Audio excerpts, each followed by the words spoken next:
Hello, good evening, FAMU. It's the O&G StrikeZone right here on the Black College Sports Network. I'm Brian Fulford, and my co-host, Eddie Kane Jr. Slide on. Marcus did COVID today. He just slid on in soon as he wasn't there. Then he was there. No, yeah, exactly. No pause, no nothing. Marcus, good to see you. Thanks for making the pre-show meeting. Good to see you, brother. I caught the tail end of it. True that. Kelvin Roger, Marcus Green, Kelvin Roger. I'm Brian Fulford. Good evening, brothers. How you all doing tonight? Looking good. Everybody looking good, by the way.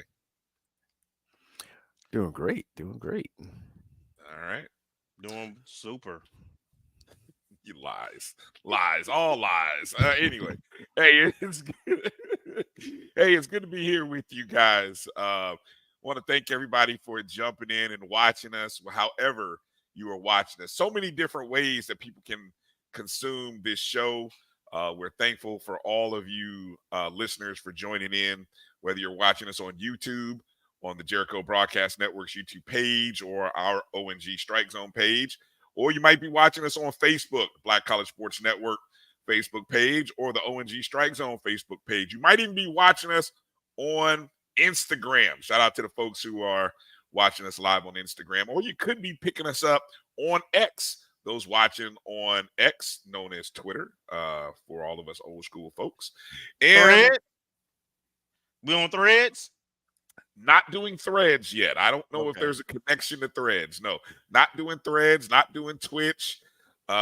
Soon to come, though. Soon to come. I'm working on all of that. LinkedIn, soon to come. We are also on mybcsn.net/watch if you want to watch us on the internet. So, man, do we have a show lined up for you today? I always feel like that we can't stay out of the news, so we just can't stop commenting. There's always something to talk about at FAMU or regarding FAMU. And, of course, I'm assuming everyone comes in to see what the brothers from FAMU who are all about FAMU have to say on things. You know, guys, I got to admit, it is kind of hard, and thankfully we have platforms where we don't have to do it, but it's hard biting your tongue on certain stories and certain things that happen throughout the course of the week when they happen in between our showtime. I don't know how you guys feel about it, but I feel itchy sometimes. I get an itch when stories break during our 6 days in between show. How about you guys? I'm kind of happy right now. I need it because what I would have said 3 days ago, it would have been too raw.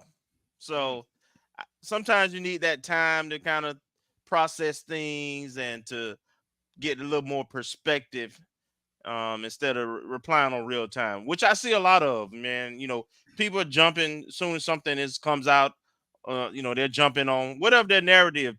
People tend to kind of go to their corners and they only process what they disposition is previously. Right? They want to get to where they want to get to, and the truth don't matter. But we're gonna give you the truth. Marcus, your thoughts? Care to share anything similar to that? Very similar. Depends on the news. If it's something that requires a little more context and depth and investigation, yeah, I'm all for a little extra time to see what's going on. When it comes to recruiting, yeah, I want to jump on that as soon as possible. But other than that, I'm like, okay, let's see what else is. I learned my lesson from some things that happened way back on the MEAC fans board. Not jumping to conclusions or the first story that comes out. Great point. Great point. We always learn from our experiences. Experience, a key word. Keyword. Save that keyword. Put that on the shelf. We're going to talk about that keyword today. But as we always like to do when we first get going here, before we get into any of the topics in the news that affects us Rattlers or surrounds us Rattlers, we like to say hello to those of you who jump in early. And nobody jumps in earlier than my man Bull that jumps in for jumping in already. Bull don't come in to just say hello. Bull come in already. Shots fired. Shots fired. Right off, first one out the bag. We love you, Bull. Thank you, man. I'm gonna go ahead and star that one. We'll come back to that one a little bit later. Good to see you. Thanks for coming in. Alice Rosier. Ken. Oh, I'm sorry. That's right. Yeah. Subterfuge. Exactly. Jimmy Mack jumping in. That's prophetic there, Jimmy Mack. Well said. Melissa Wilson checking in. Nah. Amen. Marcus, good to see you, man. Marcus. I feel you, Marcus. When will it end? It doesn't end. It doesn't end, man. It's one story after another. One story after another, man. Ashton Harris, good to see you. What's up, Ashton? Checking in. B Starks coming in as well. B Starks. I can't miss my shout out to my brother Tony. You know, nah. I get a call late at night and I missed the shout out for Tony. Tony, you know, I love you, Tony. Good to see you, man. Thanks for checking in. Demetri Alford, appreciate you coming in. What's up, Demetri? Hey. Kenya, good to see you, Kenya. What's up, Kenya Sykes? Thank you for always supporting the show. Meredith as well. Meredith. We love you. Reggie Delane. Hey, that's all we've been saying, Reggie. Running back, baby. Running back. That's all we want. That's all the Rattlers. That's all Rattler Nation. Just keep it simple, man. Just keep it simple. Keep it simple. We can afford running back. Maybe we can afford that. Exactly. Chuck, we can afford that. Monroe, Louisiana. Good evening, Chuck. What's up, Chuck? Thanks for coming in. Dr. Lori comes in early. What's up, Doc? Here's your warning in advance, everybody. Dr. Lori is the moderator, so don't get out of hand. And Doc, let's not be so quick to send people into the penalty box. You know, let's allow a few checks to the wall, but as long as it doesn't get personal. That's Brian, Doc. Do your thing, Doc. Do your thing. We ain't fair. Good to see you. Watch JDTV coming in. Gotta keep that one in the toolbox. Yep. Mary 305, good to see you. What's Thanks up, for Mary? checking in. Let's see. Oh, EA coming in. EA is another one who likes to come in hot, man. EA don't sit back. He just come in firing shots already. Yeah. All right, EA. You want us to comment already. Man, we got you. We got you. We'll talk. We'll talk, EA. I started. I'll make sure we talk about it. Let me see who else is in here. James Austin. What's up, James? Yeah, I don't know, Kelvin. Are you in charge of naming a coach? Is that your job? Man, I wish it was. It would have been wrapped up a week and a half ago. Okay, just checking. Edwin Moore. Good evening. How you doing? Thanks for coming in. Appreciate the reminder, as Doc said. Make sure to like the stream. We appreciate everyone in on Facebook, YouTube. Go and hit that thumbs up button right now if you would. Hit the thumbs up, hit the like button wherever you are watching our stream. We appreciate you. Got to give a happy birthday shout out to Miss Joanne. Happy birthday. Happy birthday. Great picture of you and the family. I saw it on Instagram. Hope everybody's doing well out in Cali. Always appreciate you and the family jumping in and checking out the show. Let's see. Tamara T, here we go. Evening, champ. Good to see you. What's up, champ? Good to see you. Thanks for checking in. Go and shout out that Aggie. Hold on. Where's the Aggie? Where's he at? Is there an Aggie? Hold on. I don't want to miss people. Because I miss people. I get in trouble when I jump too far down. Let me say, hey, to Hitman 1887. What's up, good to see man? you. Hey, we all tired, Hitman. We all tired. It's a lot of, but, you know, we got to stay in the fight. You know. Keep the dukes up. Derek Singleton, how you doing? Trying to keep up with y'all. All right, we appreciate you What's coming up, in. Sip? Yep. Jay Brown coming in. What up, champ? Good to see you, champ. All right, let's see. Oh, we got an Aggie in the house, huh? What's Band up, of Aggie? Okay, Aggie Pride for the ESPN HBCU band. Y'all did pretty good too, man. You know, I ain't got no hate. Y'all were entertaining. Yeah, exactly. Good job. Y'all still ain't 100 though. Hey, we waiting on the 100. We waiting on the Aggie and no, I'm sorry, we don't have A&T on the schedule. Sorry, I was gonna say that'd be a great show. Hey, by the way, that's for those who don't know, that's Marcus' second alma mater, grad alma mater. Yep. Okay. Hey, you know it's all good. It's all good. You stuck to the HBCU family, so that's all good. Okay. Let's kind of get into it here. Let Marcus go first.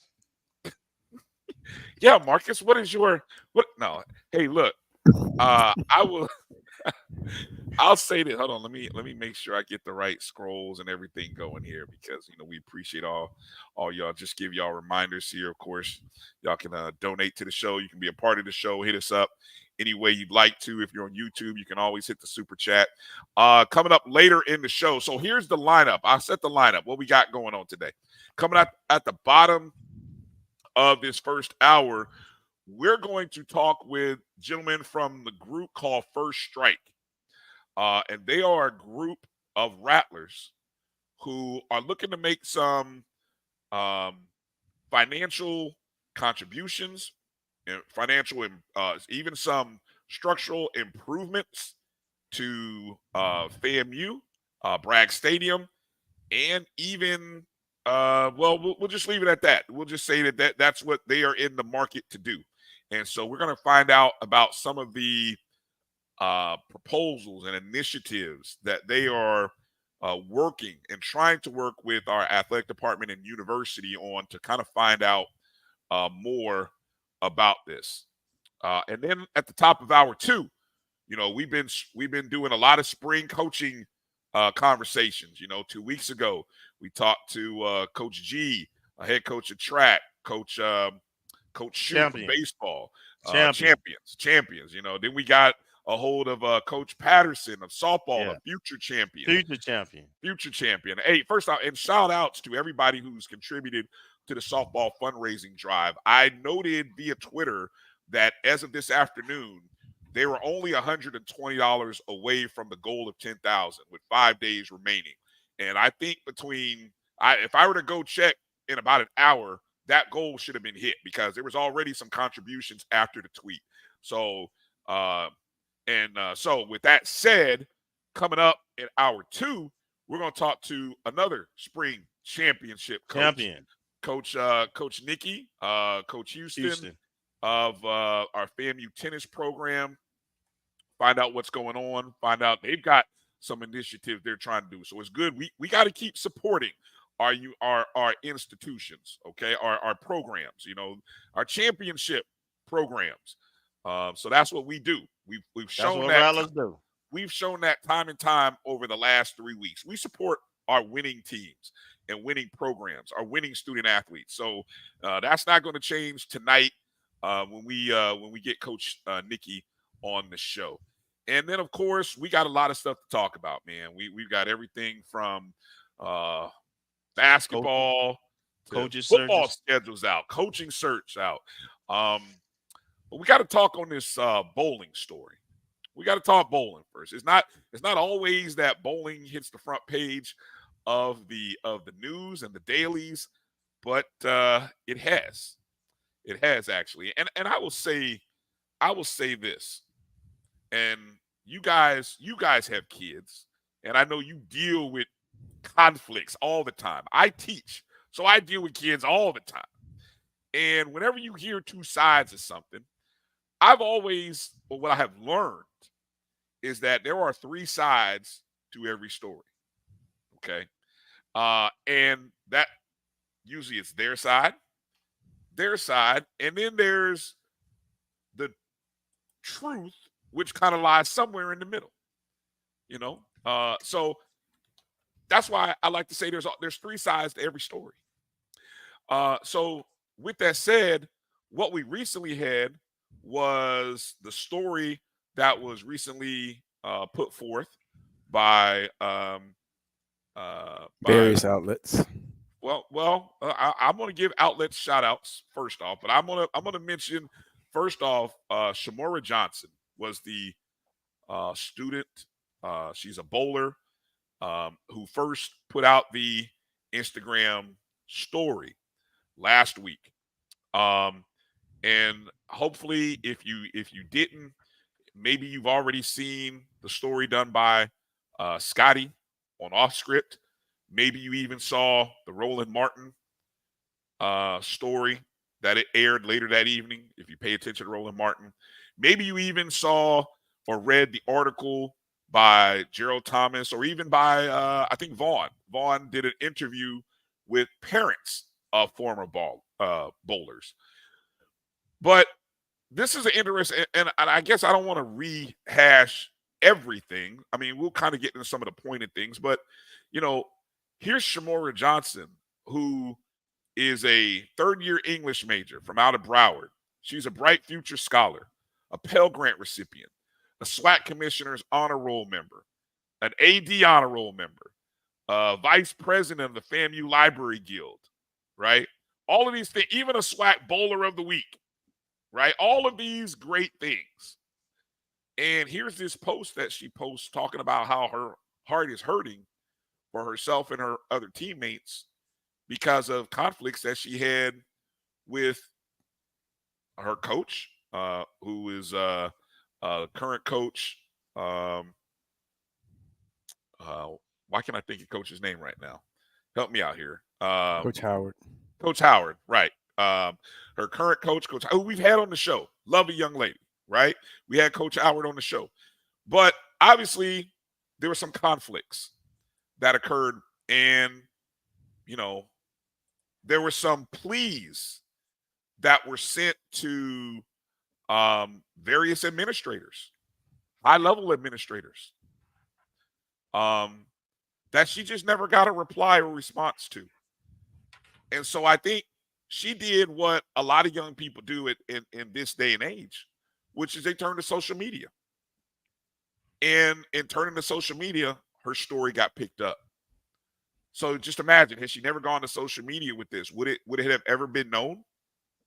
Would it have ever been told? So she had to control the story herself and tell her version of things. And what we heard, guys, was a bit troubling, a bit heartbreaking. I feel like in listening to it, it was avoidable in so many different areas. And I had, as I was trying to explain it to somebody, you know, somebody asked me, well, in all of this thing, was there a lack of leadership, or is there a lack of excellence with caring? How much of this were the students responsible? How much were they responsible for? How much were the adults responsible for? And I think about it, guys, and I say, yes, all in all.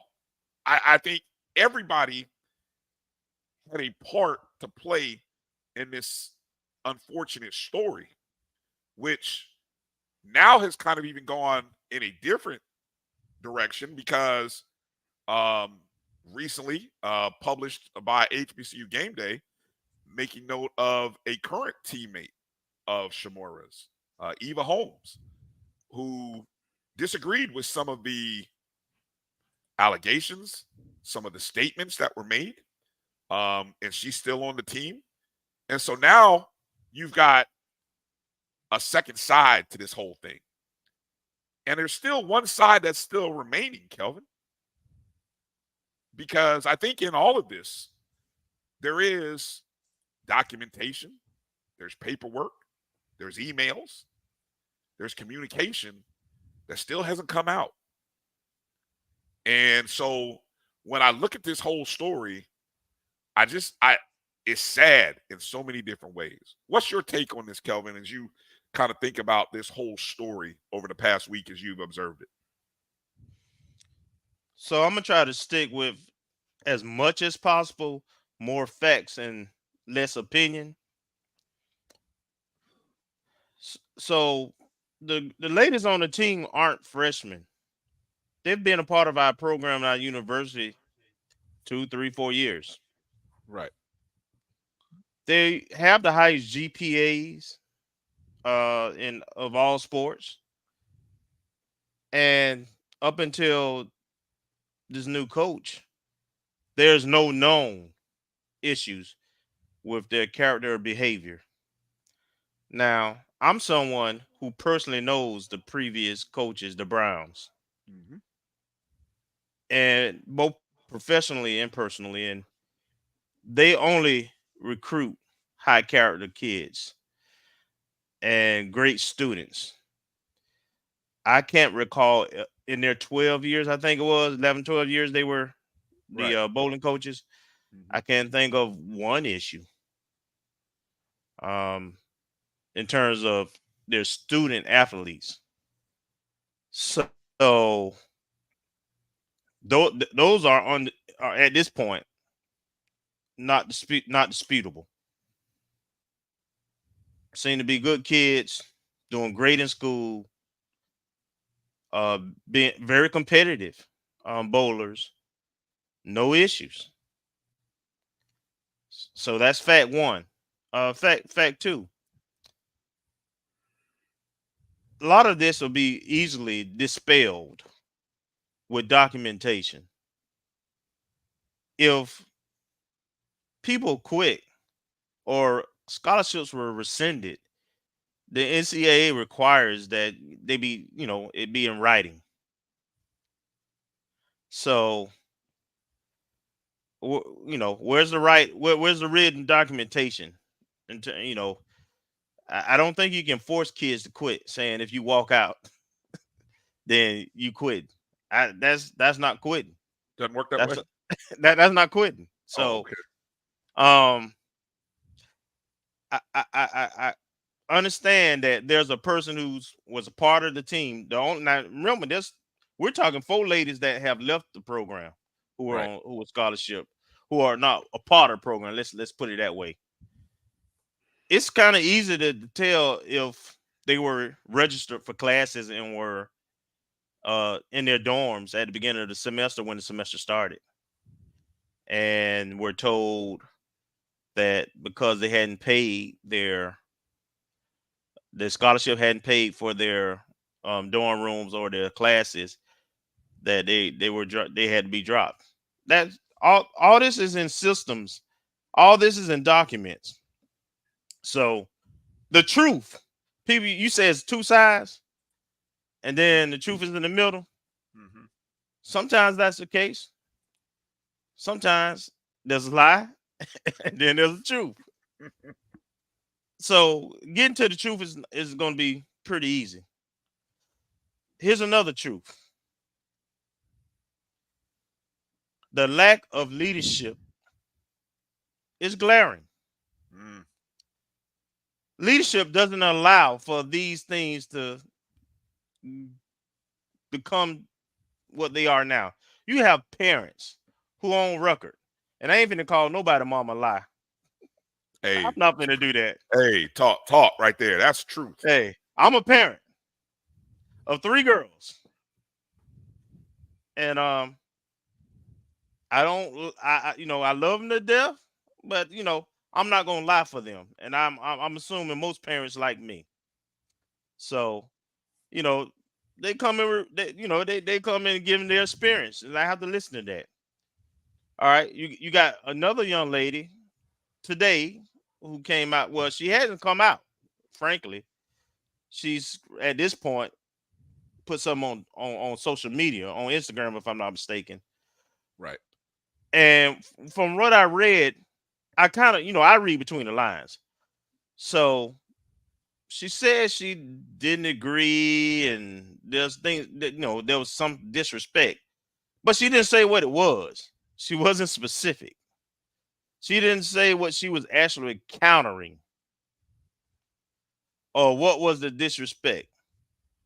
I mean, and as a someone who's been in management or supervisory roles pretty much my whole entire professional career, typically when there's a behavioral issue, you have to document that. So along the lines, there should be documentation showing and saying that, hey, these disrespectful acts were happening, and if they continue, they could lead to XYZ. There should have been some kind of progressive discipline going on.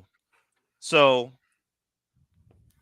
the fact that you haven't heard but one side ain't they fault. Everybody else got as you pointed out, in the day of social media, this is how things get out. People don't have to go to the news. There's no there's very little investigative journalism. And then we have an administration, frankly, a university administration that don't respond to any kind of crisis. We don't have crisis management. If you think about all the different scenarios in the athletic department over the last 3-4 years that have popped up, you never hear anything from our Dr. Robinson, Larry Robinson. That's on Larry. He's absent. So at the end of the day, I guess, I have my opinion and so forth but all I'm saying is, regardless of which side you fall on now, because we all don't have all the facts, there's documentation out there, and it's gonna come out. And I have a feeling how it's gonna come out. But until then, I'm laying it square on the lap of three people. Make it 4. The bowling coach, the head bowling coach, the sports administrator, which I've been, the AD, and the president. If anybody deserves to get it, they deserve to get it because it's their job. They're getting paid. They're supposed to be professionals. And they're missing in action. Period. It was amazing to hear. And again, I take everything with a grain of salt, but it's amazing to hear people on the outside with their thoughts when the story first came out, not wanting to believe what was being said. And again, like you said, you can look at the credentials of who this young lady is, how she was recruited. You just talked about who recruited her. And at the same time, the parents of the other girls. And I'm just telling you, if you don't do nothing but listen to them, and you got people saying, well, I understand you want to believe the coach, and I understand the rule of engagement in college athletics, right? I get it. The coach is the law. The coach gets to say, yes, that was, and you know what? That was very much the case a long time ago, like 20, 25 years ago. It's a different day and age. And if we don't want to listen to, as I said, if y'all want us to listen to her, how do you not want to listen to them? Again, let me say that again for y'all who are out there fussing at us, FAMU people. Y'all on the outside want us to listen to her, but you don't want us to listen to them, our students. They are FAMU. Again, they are FAMU students. The students are FAMU. It's just as when we were students, we were FAMU. And they should be protected And no child should send no parent should send their child to school, even if it's for a sport, and have to endure what is been put out there. That's not what you sign up for. Excellence with caring. That's not on the student athlete experience brochure that FAMU promotes. So all of those ladies should be protected and cared for. And all of their stories should be heard, not ignored, not passed over, not rescheduled. That's the absence of leadership I think that Kelvin is hitting on right there. That is missing. Marcus took up a lot of time, and I know we're about to head to break. Would you care to get in anything here, or would you rather catch it on the flip side later in the show? I'll catch it on the flip side. Okay. I'll make sure to come to you as we come back to the topic. But we're going to pivot off of this and talk to the gentleman from the First Strike Group coming up after the break. And we're going to find out about the financial contributions that they want to make or help FAMU realize with some significant things. So coming up on the other side, stay tuned. Don't go too far. Get a quick glass of water and come back. You're watching the O&G StrikeZone right here on the Black College Sports Network. Since 2002, Empowerment Resources, Inc., a nonprofit organization, has empowered more than 1,500 youth and adults in Duval and surrounding counties. Through its programs, Journey into Womanhood, Girls Mentoring, Life Skills for Teens, and Parenting Education Coaching. To get involved with programs, volunteer, or donate, visit www.empowermentresourcesinc.org. Follow us on social media, facebook.com/empowerment.resources and instagram.com/empowermentJAX. The human voice has always connected audiences with experiences. Major brands all across America have trusted Kever's voice time and time again. Conversational, powerhouse, intelligent, and sincere. That's the voice you need for your creative marketing process. KEAVERSVOICE.com. Kever's Voice, Kever's Voice, KeversVoice.com. Always on, all the time. Nope. Nope. Come on, him? Ooh, I like him.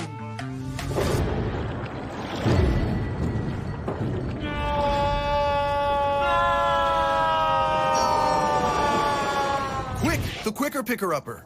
Bounty picks up messes quicker, and each sheet is 2 times more absorbent, so you can use less. He's an 8. He's a 9. Bounty, the quicker picker-upper. From novice to aficionado, find yourself here. High quality cigars plus personal customer service. Slow Burn is Waco's only mobile cigar lounge, featuring a meticulous, curated collection of premium cigars. Visit our website, www.slowburnwaco.com. That's www.slowburnwaco.com.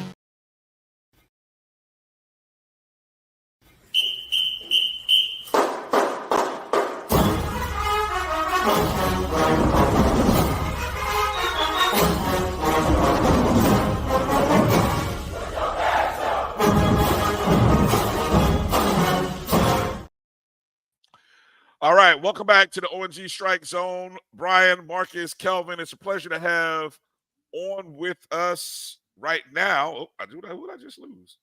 I just lost somebody. Andrew. Yeah, okay. Okay, I just lost Andrew there. Let me make sure we get him back in. From the First Strike Group, we're going to have up here in a second Andrew Whigham, who's the president of the First Strike Group. And, I had him there for a second, but joining us also is Michael David. Michael is the marketing and promotions director for the group. Michael, are you with us? Yes, I am. Can you hear me?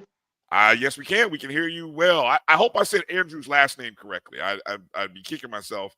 I've been trying to figure out if I said it right. Did I say his last name correctly? Yes, you did. And Andrew Whigham is a former SGA president, FAMU former SGA president. Okay, okay, great. And I know he's working on his connection. We had him there and then we lost him. So while we're waiting on him to rejoin us, Michael, why don't we start with you? Tell us a little bit about yourself, and then we'll see if we get into talking about what is the First Strike group, and we'll kind of go from there, and then we'll get Andrew once he comes back in. Right. I'm a Rattler, and First Strike consists of Rattlers, fans of FAMU, whom have come together to support FAMU athletics. And I want to say the great Kofi Hemingway was the inspiration behind First Strike. It was his insistence that brought us together. And right now we have about 31 members, all different age groups, all different occupations. And our goal, the mission statement of First Strike, is we are dedicated to and focused on the provision of new construction or renovation of athletic facilities at Florida A&M University to a best-in-class standard and to further national competitiveness and awareness of Florida A&M University. That's our mission statement. We want to focus on facilities. We feel that that's the missing piece. When you look at FAMU, we have outdated facilities. We have facilities that we all know need a lot of work. And all too often, when it comes to HBCUs, we rely on municipalities. We rely on local government, state government, federal government to come on in and rescue our facilities. Such has been the case with Bragg Stadium twice now. So our goal is to support FAMU athletics with a primary focus on facilities and to provide best-in-class facilities for multi-purpose use and for multi-purpose, multi-use, and commerciality. Right now, when you look at Bragg Stadium, just like the Lawson Center and other facilities, they're just dedicated to that specific sport. And when you look at athletics across the board at any level, they're multi-purpose and multi-use as a way to generate revenue. That's our focus. We've been working at this for a couple of years, and we're committed to make it happen. All right, I think we've got Andrew back with us. Andrew, how are we doing this evening? Well, good. How you doing? Can you hear me okay? Yes, sir. Yes, sir. Good to have you on as well. So Michael was telling us a little bit about him and a little bit about the mission of First Strike. I want to give you an opportunity to introduce yourself and tell us a little bit about you and your background and First Strike as well. Okay. Well, originally from Tampa, attended FAMU as well, and as aforementioned student body president during my day at FAMU. And I like to brag on this. My daughter also served as student body president a couple of years ago. Okay. So the apple didn't fall far from the tree. There you go. And so, see going on there. and I'm a second generation. Both of my parents attended FAMU. And one reason why we started this, because, you know, it's kind of like home cooking. We always thought the dish was the best when it came from home. And that's how I feel about FAMU. If we're going to get this thing cooking, we need to be the cookers ourselves, because nobody else is going to cook it like we can cook it. Amen. And that's how we came about, excited about just the opportunity to help FAMU get to the next level. I live out here in Dallas, Texas, so I know all those cowboy haters. I know we all right. We're all right. But, you know, being out here almost 30 years, I left Tallahassee and I was supposed to be here about 5 years, and actually made this my home now. You get kind of spoiled. You see things. You see high school stadiums, $60 million. And I mean, for communities around here, and it's a big thing. And we want to have the same ideals and principles for Tallahassee. And if we don't do it ourselves, nobody else will. Well said. Well said. Go ahead, Kelvin. So I'm interested to talk about a couple of initiatives, talk about a couple of things. How do we achieve what we're looking for in terms of facilities and events and so forth? Talk about, I know you all had a breakfast that you all did and talked with some of the DSO stakeholders. I know there's been some engagement with the university, but just kind of talk about some of your ideas. All right. Well- One of the first things that we're thinking about, or we've talked about, is upgrading the facilities there at Bragg Memorial Stadium. As it was forementioned, the stadium, 1950s, the stadium went through the first renovation of early 80s. And then most recently, we got some new stadiums. But one thing that concerns me, and I always like to say things are bigger and better here in Texas, but you know what? It starts with us. And we just need to get things together. Our conditions at FAM, they're not bad, but they could be a whole lot better. And one being the restrooms. And I'm just telling you from a guy's perspective, you know, I found out why they have newspapers at the stalls in the men's restroom over the years. The concept means that you keep yourself focused. At the old Texas Stadium, they had troughs out there. And boy, you're talking about some fighting in the restroom because your mind should be focused on one particular thing. And then we need to just correct things at FAM. The infrastructure, is pretty much in place, but we have to bring things up to par. There's no reason why Florida State should have a first-class facility and we don't have a first-class facility. So we're going to have to do it ourselves. Correct, President Whigham. And the idea is we're taking the north and south end zone, and we would like to add 6,000 seats.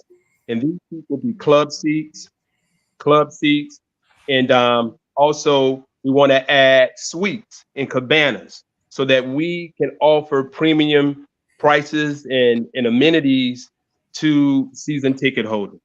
So the goal is to install between the north and south end zone 6,000 club seats. And when you have a club seat, you have a premium space, which is called the club lounge, where you have the flat screen TVs, great foods, great amenities. And then we want to have suites. And so to that end, we've reached out for companies that can provide great suites using shipping containers. So we have a number of different suites we want to put in the end zone. And by doing this, it's going to give us to do what's called self-generated revenue. This is what all the schools are doing. This is what FSU does. This is what Central Florida does. University of Florida, all the system universities in the state of Florida and other universities use self-generated revenue to be able to afford facilities. And so a part of that is premium seat licensing. Former AD Milton Overton kind of had alluded to this about premium seat licensing. So what this would do, it demystifies how you pay for facilities. For instance, say it costs $50 million to renovate Bragg Stadium. $50 million. We'll say, well, where are we going to get that $50 million from? Well, it's about debt service. 4% of $50 million is $2 million. So what does that mean? We're going to offer our premium seats and spaces for $1,000, $2,000 for a season ticket holder. So in that case, we'll need 1,000 people to pay $2,000 or 2,000 to pay $1,000. But at the end of the day, that's $2 million. And you can meet debt service for the next 15 or 20 years, and you can afford to get your facility.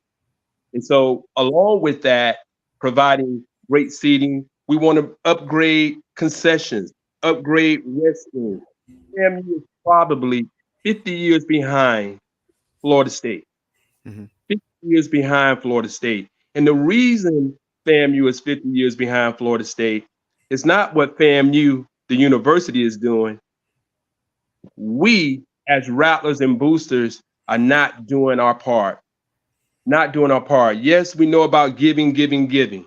What we want to do is provide premium seating so people can purchase. Alumni, boosters, fans of FAMU will have great amenities to come and enjoy the game. Great food options. When you look at Bragg Stadium, food options are horrible. When you look at the restrooms, horrible. And yes, we received money to renovate Bragg, but it's a partial renovation, just like the one in the early 80s. It's basically, and I hate to say it this way because I love FAMU, lipstick on a pig. Lipstick on a pig. So we've come up with a way. It's nothing new. FSU is doing it right now. University of Central Florida is doing it. USF is going to build a brand new, University of South Florida is going to build a brand new stadium. And a lot of that is going to be based on self-generated revenue, premium seat licensing. And that's what we want to bring to FAMU. So we've outlined about 10 different facilities. Indoor practice facility, renovated Bragg Stadium, a dual softball baseball complex right there at One-ish Way, parking garage. Kofi Hemingway, his idea was a parking garage with the tennis courts on top. And why is that important? Because you're going to maximize your space. And you're going to turn a sport that doesn't really generate revenue into one that does because you got parking. Softball, baseball complex, just like they have at USF, multi-purpose, multi-use.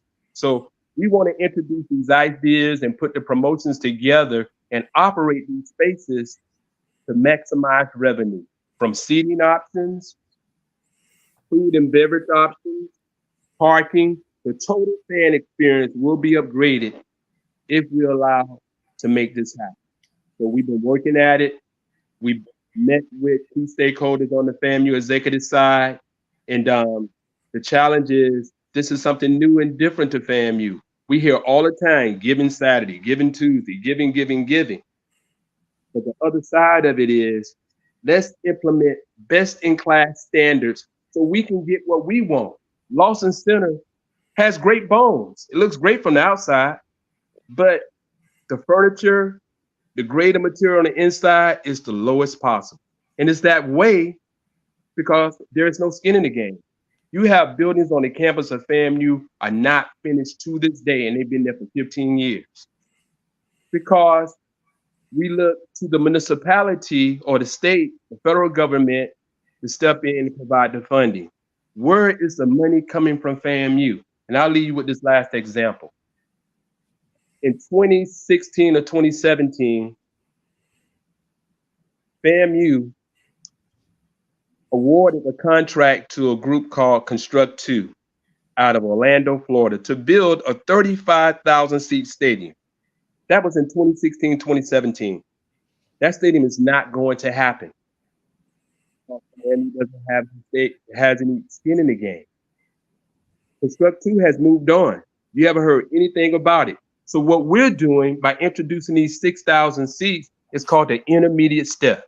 It's semi-permanent, temporary, can be in place for 5 years or longer with maintenance. But it's going to give us that intermediate step so that we can one day get to that indoor practice facility. Our boys deserve that. We can get that softball, baseball complex. We can get that parking garage. We can get Lawson Center to have a kitchen. It doesn't even have a kitchen. Wow. So these are the things we're trying to do. People say, well, why don't you just build a new stadium? Why don't you just renovate Bragg Stadium? We have not done anything. So the idea is an intermediate step. It'll take, if we go to shipping container routes with the 6,000 club seats, it's a P3 and it's about a 180-day build process. So it can be put in place by the start of the season. But once FAMU agree, we could put the systems into place to immediately offer season ticket holders the opportunity to get a suite, to get a great club seat, and to have access to great amenities, climate control, great food options, mobile ordering. All of those things they're doing across the tracks, we can do. 180-day period. We have another system, which is a scaffolding and truss system. It's similar to the tenting system. The permitting process is different. It doesn't take as long to put that in place. But again, we'll have club seats. Our comparable is the University of Kansas. They did this. They're building a new stadium now, but we have been in communication with the same company that put their scaffolding and truss system in place. So all of these things are possible. In our meeting with FAMU, CFO, vice presidents, and a number of people, they say, hey, FAMU Athletics doesn't have any money. How are you going to do this? So we do have funding attached. We just need the green light. And I think the issue is FAMU does not trust. We get athletic directors, we get these athletic folk coming from PWI land. Now they got to come to HBCU land. And that's okay, but you got to listen to your environment. You got to learn your environment. And they're charged with handling the executive decisions of FAMU. NAAA is not, DSO is not, affinity groups is not. But what we're hoping to do is to unify all of these organizations and have one central theme. Let's help FAMU athletics. Let's do what FSU boosters do. Let's do what the Gator boosters do. Let's do what the Mark 12 program at University of Central Florida. We've researched all of them. We have the capacity to do it. We have the fan support. We have the alumni to do it. And First Strike consists of producers, promoters, a number of different people. We can come in and produce an event. We can come in and put the promotions together to really get surgical and engage the FAMU community for support. So that leads us to the next thing. Yes, First Strike is about seating, premium seating, concessions, and bringing Bragg Stadium, because football is the money generator, to best in class, so we can offer a great product to people who want to support FAMU athletics, particularly football. And so with that, right now we have an offer on the table for the August 31st game. And correct me, Brother Whigham, the August 31st game with FAMU and South Carolina State to be played in Jacksonville at Everbank Stadium. That's part of our goal to generate revenue for FAMU. So we have a $2 million commitment to FAMU athletics. $2 million. That's over a 5-year period, with FAMU being the home team. And we're having some challenges with that right now. It's a no, but we're working on it. And we're hoping that Rattler Nation can stand up and say, look, we just realized today FSU is playing a game that same weekend. You cannot get a hotel in Tallahassee the weekend of August 31st because FSU is playing that weekend. You look at homecoming, not going to be able to get a hotel room for homecoming because FSU is playing that day. So why do we have to play 5 home games? We know we're not maximizing our revenue from any standard when you look at what happens at Bragg Stadium. We're all the key categories. We're not maximizing sales because we don't have enough promotions. We're not maximizing food and beverage because we don't have food and beverage. We're not maximizing parking in the way that it should be done. We don't have naming rights. We don't have sponsorships. So here it is, the city of Jacksonville wants a classic with FAMU. We put a solid offer on the table, and we have been essentially told, no, we're going to play 5 home games. No. So we're going to leave that $2 million deal out there. $350 this year, meals, travel, accommodations for football team, cheerleaders, and marching band. FAMU is the home team. FAMU is the rights holder, not South Carolina State. And right now, looking at what's coming down the hill, that first game is going to lack attendance. When Ken Riley, we started with Ken Riley, we used to do events with Ken Riley. He would say, Mike, we only need to play 3 games at home. First game, homecoming, and maybe one other game. And he took the show on the road. And here it is right now. We know FAMU. We've been around here 20, 30, 40, 50 years, some of us. And we have a deal on the table, $20 million, $350 this year, no consideration whatsoever. We have, and there's a second event we want to do. We want to take I think it's the November the 16th game with Valley. I think it's the last home game. We said, hey, let's take that game and do an on-campus classic. Let's make that game a money generator. It's a week game right now because it's the week or two before the Florida Classic. We're going to call it We Are Family Classic.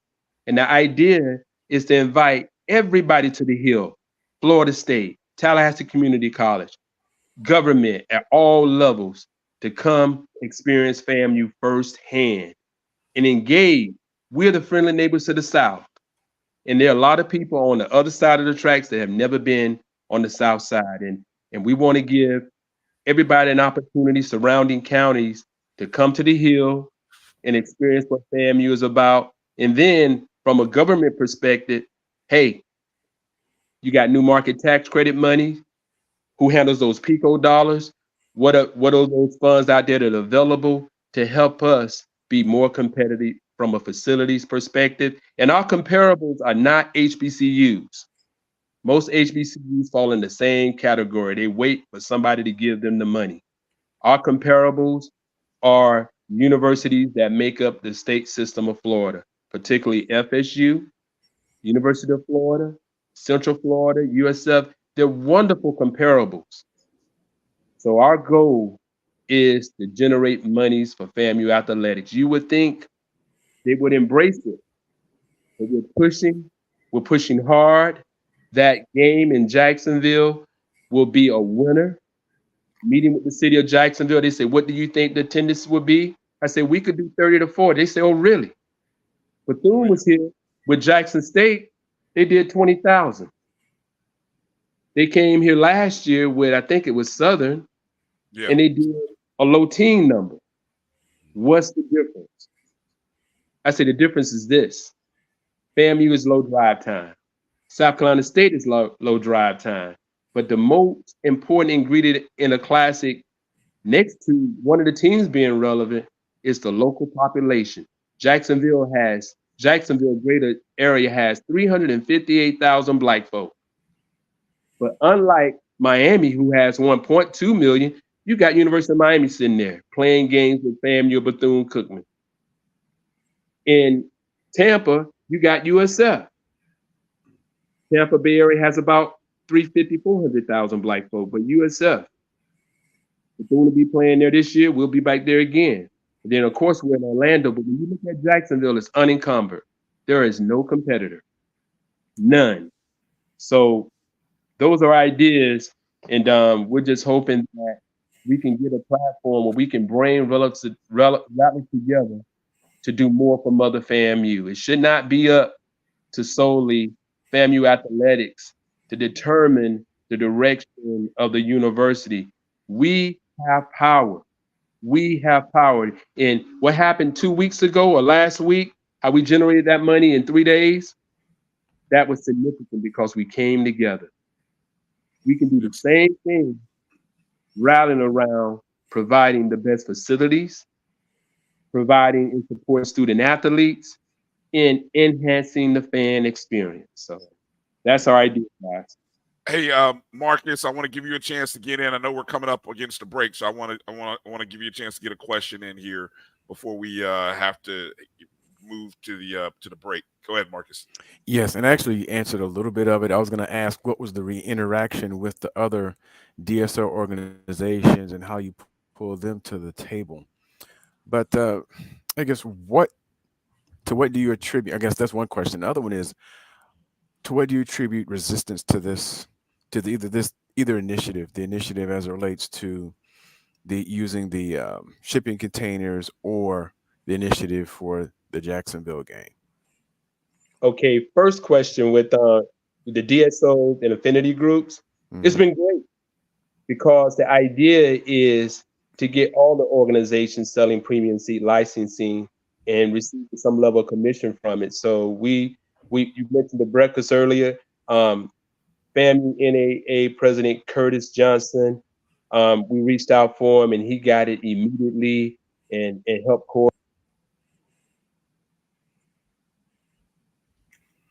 We may have lost him, but the thing of getting everybody together, that was our thing. Even when the concept came together, how we can make this thing work for FAMU. We have been riding shotgun behind the other state schools Growing up in Tampa, when South Florida, I attended South Florida as a 10th grader in high school, and they had nothing. And they're to a point now where they are going to become a superpower there in the state of Florida. So we're going to have to take everything bull by the horns. I hate to use that analogy because it's South Florida, but that's what we need to do at FAMU. We can't wait on the state. We know we've been playing second and third fiddle all these years. And now I look at the power of this podcast. Now we've been out in the world. We know what's needed. We get people together. That's why we started the group, getting people with expertise in various areas, and see what we can do to bring all this talent back home. That's what we need to do. Right. Let me just answer that last question. The DSO have been wonderful in Rattler boosters and moving to more of comparable like a FSU booster. They all know we need this. And then as far as the shipping containers versus the scaffolding, when we look at the shipping containers, it will provide much more permanent situation, although it's semi-permanent. And a lot, when you look at athletic facilities, a lot of them are using shipping containers. And so with that, it can be collateralized. When we look at our funding group, if they can come and get it, they'll fund it. So they can come and get that. They can come and get the club seats, and we're gonna pay for it. But that had a lot to do with it too.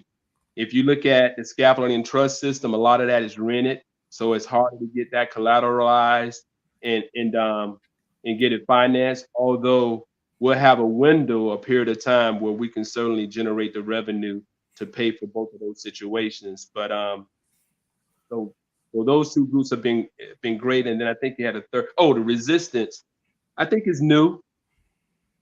We haven't seen an organization that's going to move to do what the other universities are doing: self-revenue generation, premium seat licensing, looking at ways to naming rights and getting all these things in place.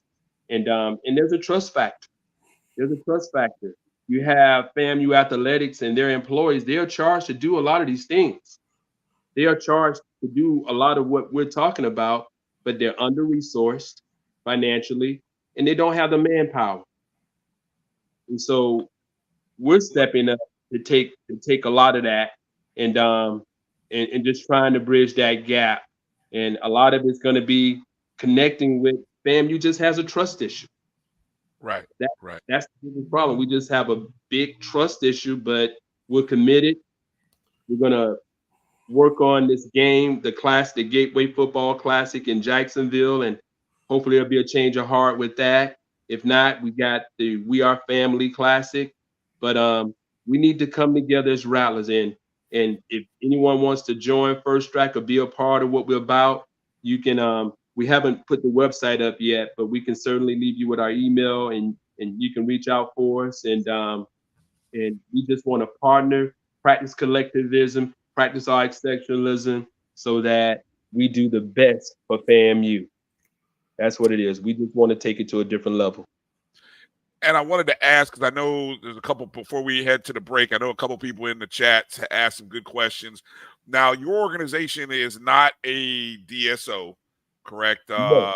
The question was, are you a registered DSO? You're not necessarily DSO. You are a for-profit company, or how would you describe what your entity is?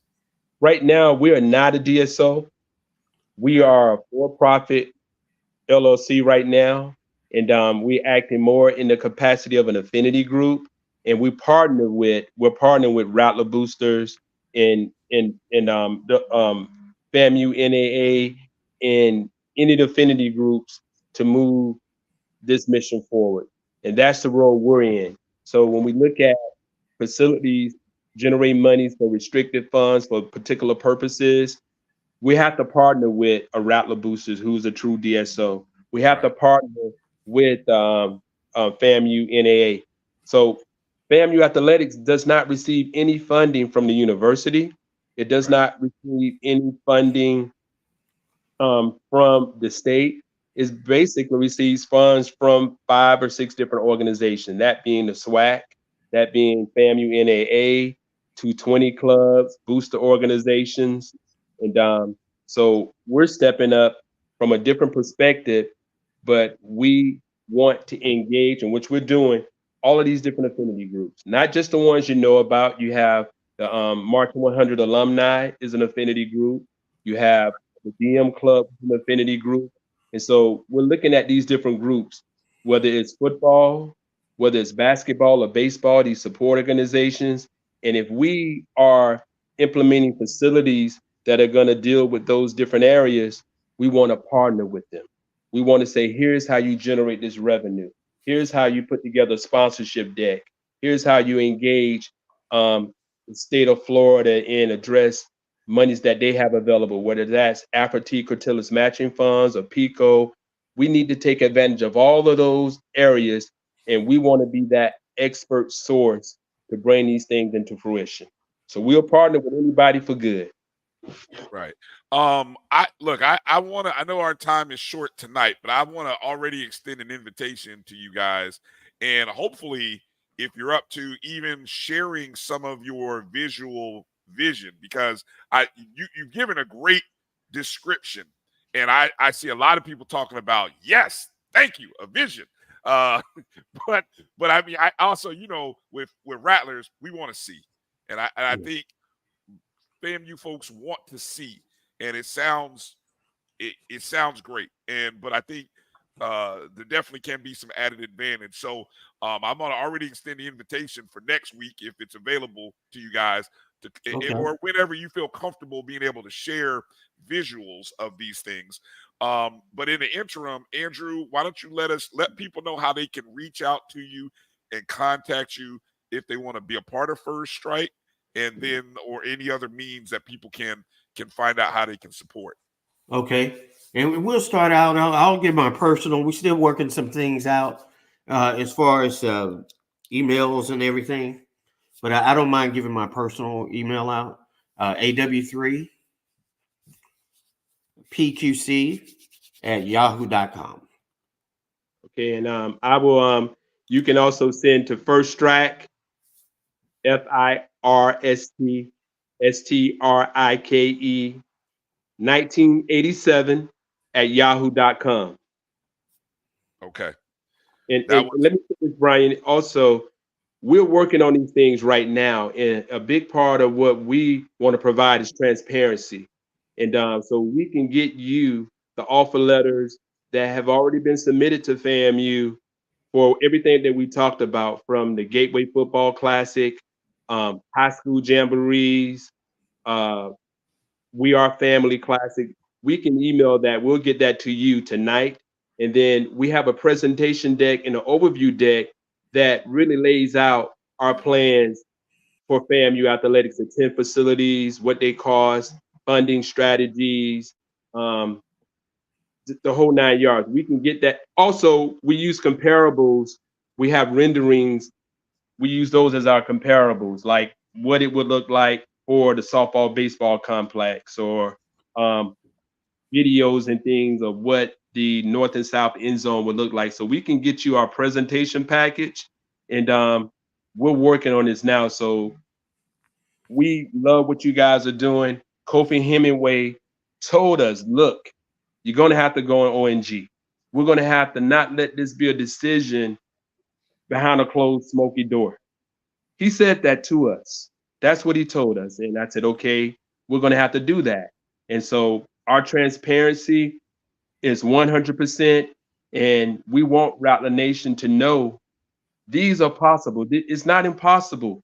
Our facility costs $150 million. $150 million. But that's really 4% of $150 million is $6 million a year. Well, that's 3,000 people at $2,000 each for 15 to 20 years. Debt service. And that's without the consideration of food and beverage and parking and naming rights. That's just breaking it down to the nuts and bolts to make it digestible, reducing it to the ridiculous so that we know that we can accomplish it. So we'll get you all of that information within 24 hours. And we Gotcha. would really like to come back on the show next week because we have meetings with the city of Jacksonville. We meet with all the DSOs and affinity groups. And we have had conversations with AD Sykes and Rattler Nation. We're not here to beat her up. We're not here to beat up FAMU Athletics.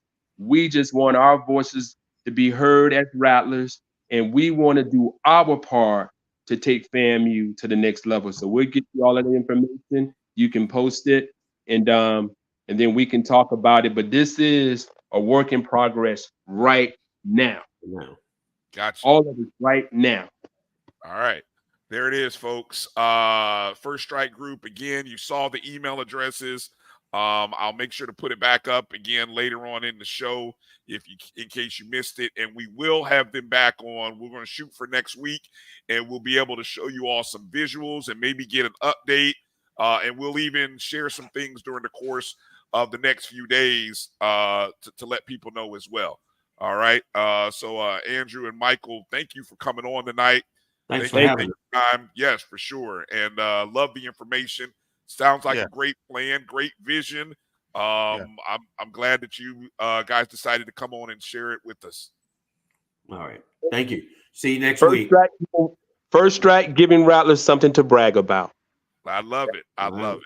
All right. All One right. green every day. Well said. All right. We're going to take a short break, come back. We've got our championship winning tennis coach, Coach Nikki, coming up on the other side of the break. And so, guys, hang in there. Don't go far. We're going to take a short break, come back. You're watching the O&G StrikeZone right here on the Black College Sports Network. We're back. It's time for the 2024 Urban NerdCon. Join us in Atlanta, Georgia, April 26th through the 28th at the Cortland Grand Hotel. Special guests include Underworld creator Kevin Grievous, Gary Gray from Fairly Odd Parents, from Nickelodeon, Giovanni Samuels, the Science Machine Michael Green, the Sci-Fi Sisters, and from Spaceballs and Star Trek Voyager, Tim Russ. Hi, I'm Tim Russ. Join me April 26th through the 28th at the Cortland Grand Hotel in Atlanta, Georgia for the Urban NerdCon. Our heroes, our villains, our stories, everyone con. I'll see you there. Live long and prosper. Visit theurbannerdcon.net to get your buy one, get one free badges before the price increases. Remember, our heroes, our villains, our stories, everyone's con. See you there.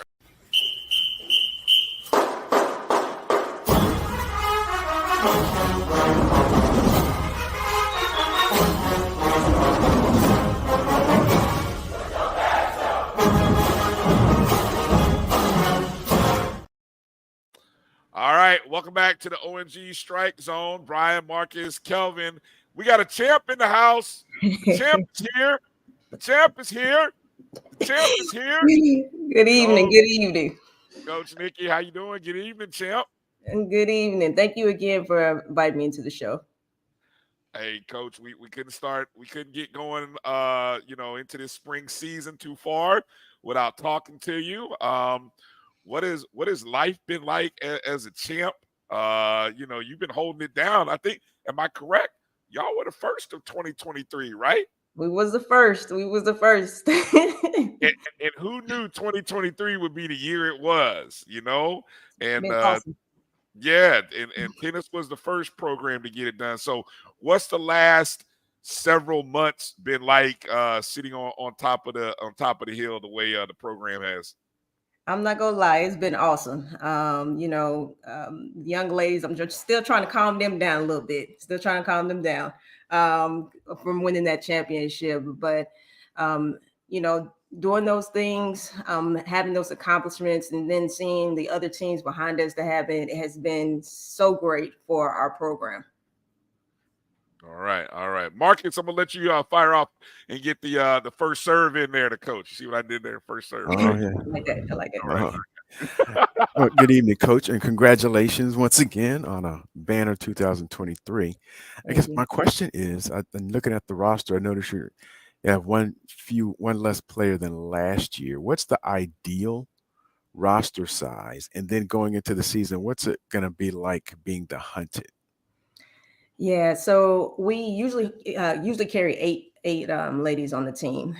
So we did lose one of our seniors that was a captain last year. They didn't get to play as much because of injuries, but we brought in a freshman from Brazil. So we're back to our 8 number that I like to carry on the team.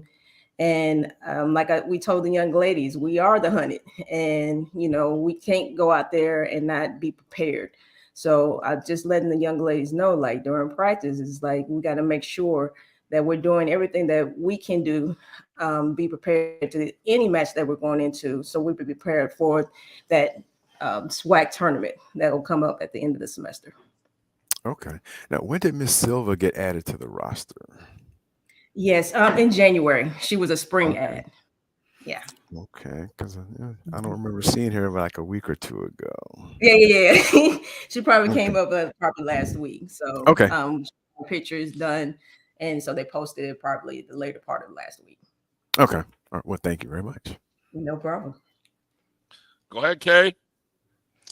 Coach, tell me about the fall. How did the fall season go? And then coming into the spring, I always say that iron sharpens iron. You had a very young team, but a very talented team, and they swept. They were undefeated pretty much, through all of the SWAC and the tournament. So have that success and that competitiveness, are you seeing that reflected in how they practice and understanding that there's a higher ceiling that they can get to? Yeah, well, I'll start off with the first question with the fall tournament. We play about 4 to 5 tournaments for the fall. And the young ladies, this is more of an individual tournament. It's not a team.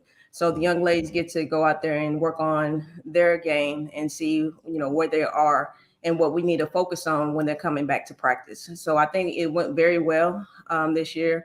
I also, we had a couple of times where people was getting sick or got injured, but fortunately everybody is healthy right now, and hopefully we can keep that going through the spring. But in the fall, I think we learned a lot about our own games and what we need to focus on.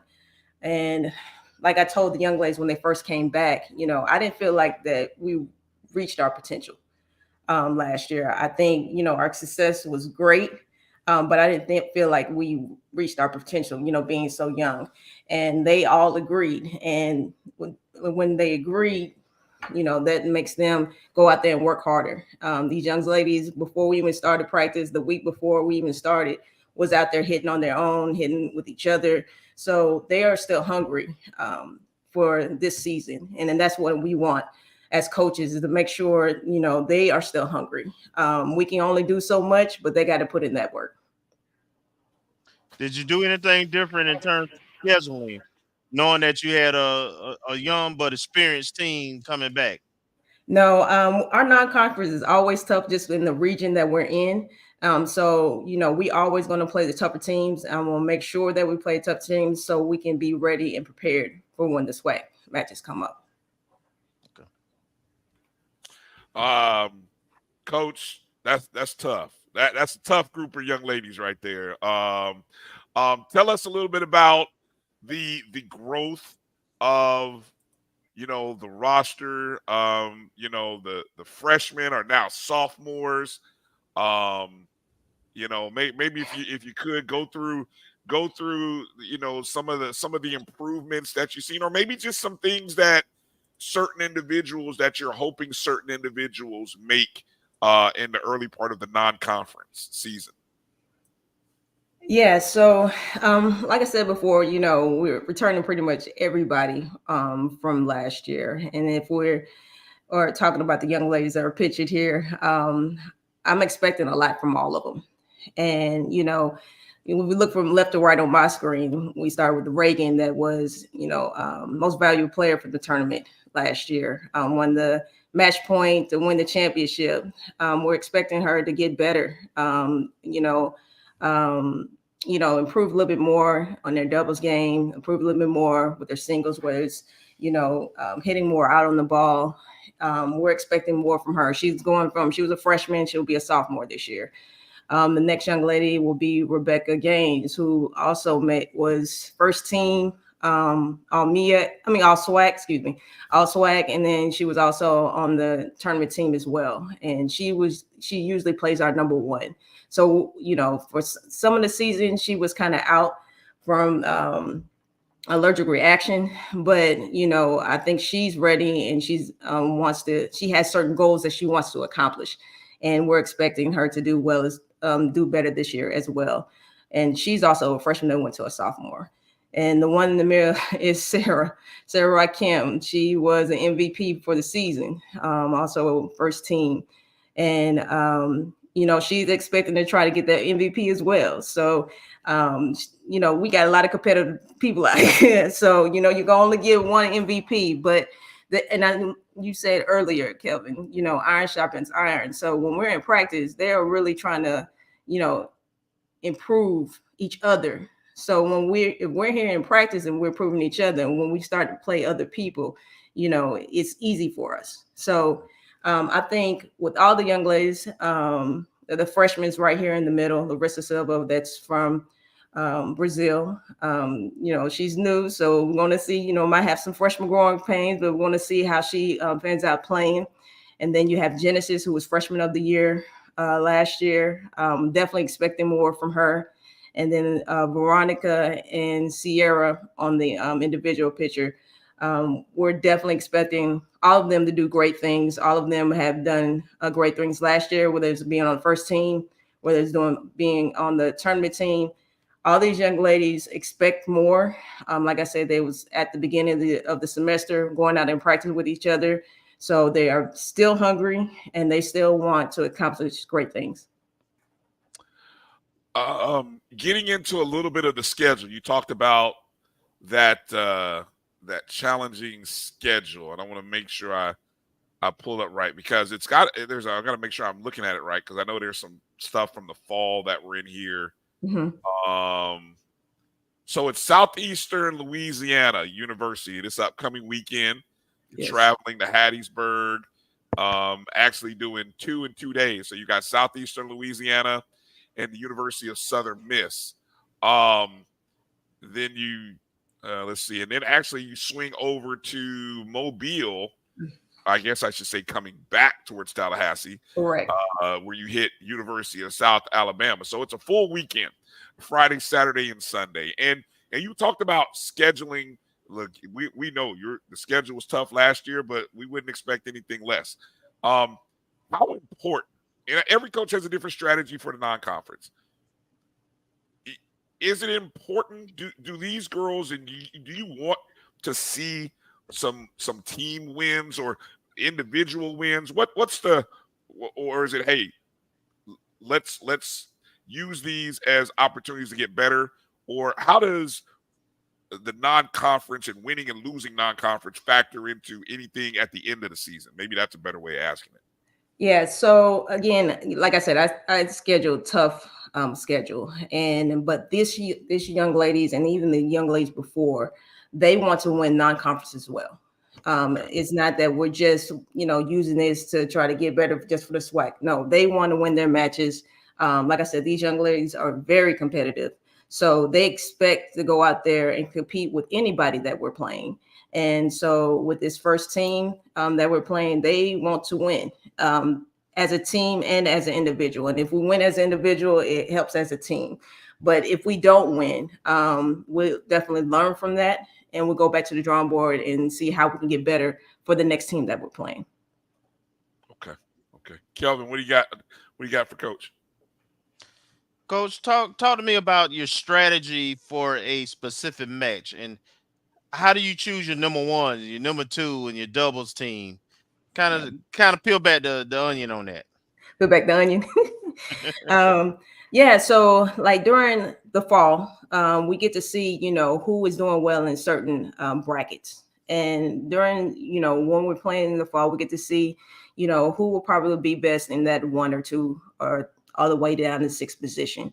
And in that time is where we really figure out who's going to probably be the best one to be in that position. And you can see when you're playing different levels of, oh yeah, she's going to be up here. And they also know as well when they're practicing with each other, because we play each other almost every day. And so when you're talking about for doubles, we kind of move it around. We're still kind of trying to focus on to see, who plays well together, who plays well on the forehand side a little bit better than maybe the backhand. Maybe you have somebody who is better at the net and the other one's more solid from the baseline. And will that complement each other together as a team? So, I always try to, we have doubles days because doubles is very important in college tennis. We start off with that in our matches. And so, we put a lot of emphasis on our doubles teams. So we've been right now just kind of seeing who will play well together, and then we'll see who's the better team, and then we'll put them in those positions. Marcus, you want to get another question in there for Coach? Yes, Coach. I wanted to ask, based on your outlook and what you know about the other teams in the SWAC, where do you expect the biggest competition to come from? I think Jackson State, I'm going to say Jackson State. I think they got a couple more players that came in this year. Alabama State has always been a tough competition. Alabama A&M is definitely brought in some new young ladies, and there's always been very scrappy team. I think Prairie View might have brought in a couple, but like I said, I think everybody is competition until we, finish that match. All right, thank you. One of the questions Jimmy Mack asked from out of the chat room here, how do you go about scouting your opponents and your other teams? Well, it's really kind of hard because it's not like that, like basketball, where you have film and you give it to the next opponent. It's almost like when you go out there, you kind of see what type of player that you're playing, and you kind of go after that. Because we don't really get to see them often, especially in our conference. We'll play them that one time, and then we're playing them in the tournament. So that one is kind of hard for us because we don't get to scout a lot. We just have to go out there and see how they play and go from there. All right. In the chat room, and I posted it, so it's all there for everybody. The FAMU tennis fundraising. There's a fundraising link there. We're trying to raise $10,000 for our tennis program. You guys did an awesome job. Look, Rattler Nation came through for the softball program last week, and so now we got. If I look at the timeline here, we've got about 3 weeks or 16 days to actually to come through for our tennis program. Talk a little bit about the fundraiser and what you're hoping to be able to do with the funds that come from it, Coach. Yeah, I just want to say, Coach P kind of got in here early before I did to get that fundraiser out. We always do it at the same time, but she got in here early on me. But but we usually do this at the beginning of the year, a 21-day fundraiser. We did really well last year. This fundraiser helps out our student athletes throughout whatever they need, whether it is more pairs of shoes, whether it's string and rackets, whatever we need. This fundraiser definitely helps. Last year we bought some new cameras. We've always had cameras, but with these cameras this year, we're going to be able to live feed our matches. So, the fundraisers definitely help with things that can help our team get to grow and become better. And one of the things I really wanted to do this year was to make sure that they have live feeds for their parents at home or the international, they can see their matches. So that's one of the things that we definitely emphasize when we're doing fundraisers. It's not just to get money for the small things, but it's things that we think that will help our Rattler Nation to see our team. Coach, that's awesome. Yes, it is. That's wow. Again, I've tweeted out the link from our @O&G page. I'm gonna post it on our Facebook page, but I just sent the link out to all of our feeds. Those of you watching on our Facebook streams and our YouTube streams. More importantly, share this with Rattler Nation. And I think what's important, this type of fundraiser gives the program instant access to the funds to be able to make this happen. Because I know there are a lot of people that may have asked, well, why aren't we using the Rattler Athletic Fund? And I know you do use that as well. We do. But this is an opportunity to actually, I hate to say it, but it's probably a little bit faster than maybe sometimes the other method. And so right now, again, we need all the resources and all the available help. So shout out to all of our DSOs that are out there. You guys chip in. You guys are a part of the DSOs. Let's get behind this. Okay, we've got 16 days, and this is the championship program. You know what I mean? Let's not forget that. That's right. You know, we talk about bragging different. Then we got to brag and support, because this is a bad group of ladies. This is, I ain't gonna lie, especially when they get into those doubles. Ooh, boy, good luck trying to beat them. I mean, this is a bad group. Hold on, let me put the picture back up there. If that picture didn't sell you that's a bad group. They just look like champions. They look like champions. They really do. They look like, yo, who's coming to Tallahassee? Who wants some of this? Y'all don't want none of this. Yeah, we got to get behind this and support this tennis program and this tennis team. Let me make sure people know the first spring home meet, I hope I'm saying that right, or matches. Match. Yep, February 1st. Now, that's a Thursday at the Althea Gibson Tennis Complex, 1 o'clock against Troy University. The first weekend is Friday, February 9th against UAB. And actually, there's a weekend. So you got a Friday against UAB on February 9th. I'm Kelvin. You know what that weekend? I think I got to come to Tallahassee, because I think I got a double dip there. There's tennis and softball going on. Softball? Oh, yeah. Yeah. Oh, yes. Right next door. Exactly. That's going to be a fun weekend. That's going to be a fun weekend. So, again, that's February 9th on Friday, hosting UAB. Saturday against Georgia State. So that's at the Althea Gibson Tennis Complex. So that's going to be a great weekend. That's a great weekend to get to Tallahassee. I'm going to tell you that now. That might even be President's Weekend. So some of y'all might even have Monday off from work. I think I do. So that's even more incentive to come to Tallahassee that weekend. And then, of course, the first SWAC. Well, actually, it's kind of interesting because there's like a cluster in Montgomery, Alabama, it looks like, with Mississippi Valley, Alcorn, and Grambling, that takes place February 16th through the 18th. And then I know we've got, looks like you got a match against Florida State in March. Is that probably over there? Yes, it'll be over there. Mm-hmm. Down the street. Mm-hmm. And then it looks like there's another cluster in March in Jackson against Alabama A&M, Jackson State, and Prairie View. And then we host our own cluster towards the end of the season, featuring Southern, Bethune, and Alabama State. So that'll be in April. I'm sorry. No, that's the final 3 home matches. Okay, so they're all separate weekends. Okay, I read that wrong. Okay, so at least we got the last 3 home. March 23rd, hosting Southern. March 30th, hosting Bethune. And then April 7th, hosting Alabama State. And then the SWAC championship is in New Orleans, Louisiana. That should be good. Yes, all right, Coach. Any last words? Anything you want to share again with Rattler Nation? We're excited about this season. Really, really looking forward to. You're not going to sneak up on anybody this year, Coach. No, you're not sneaking up on anybody. Unfortunately not. Unfortunately not. But I did just want to say thank you for everyone that has supported us through the fundraiser, who came out there and supported us at a match. Again, I would love for everybody to come out and support. And I know sometimes it gets too hot out there, but the young ladies definitely love when they see people to come out to support. Even when we're going out of town, there's been a few places that we went, and then Rattler Nation came out and supported, and it's helped us tremendously. So I just want to thank everyone that has came out and support our tennis team, and go Rattlers.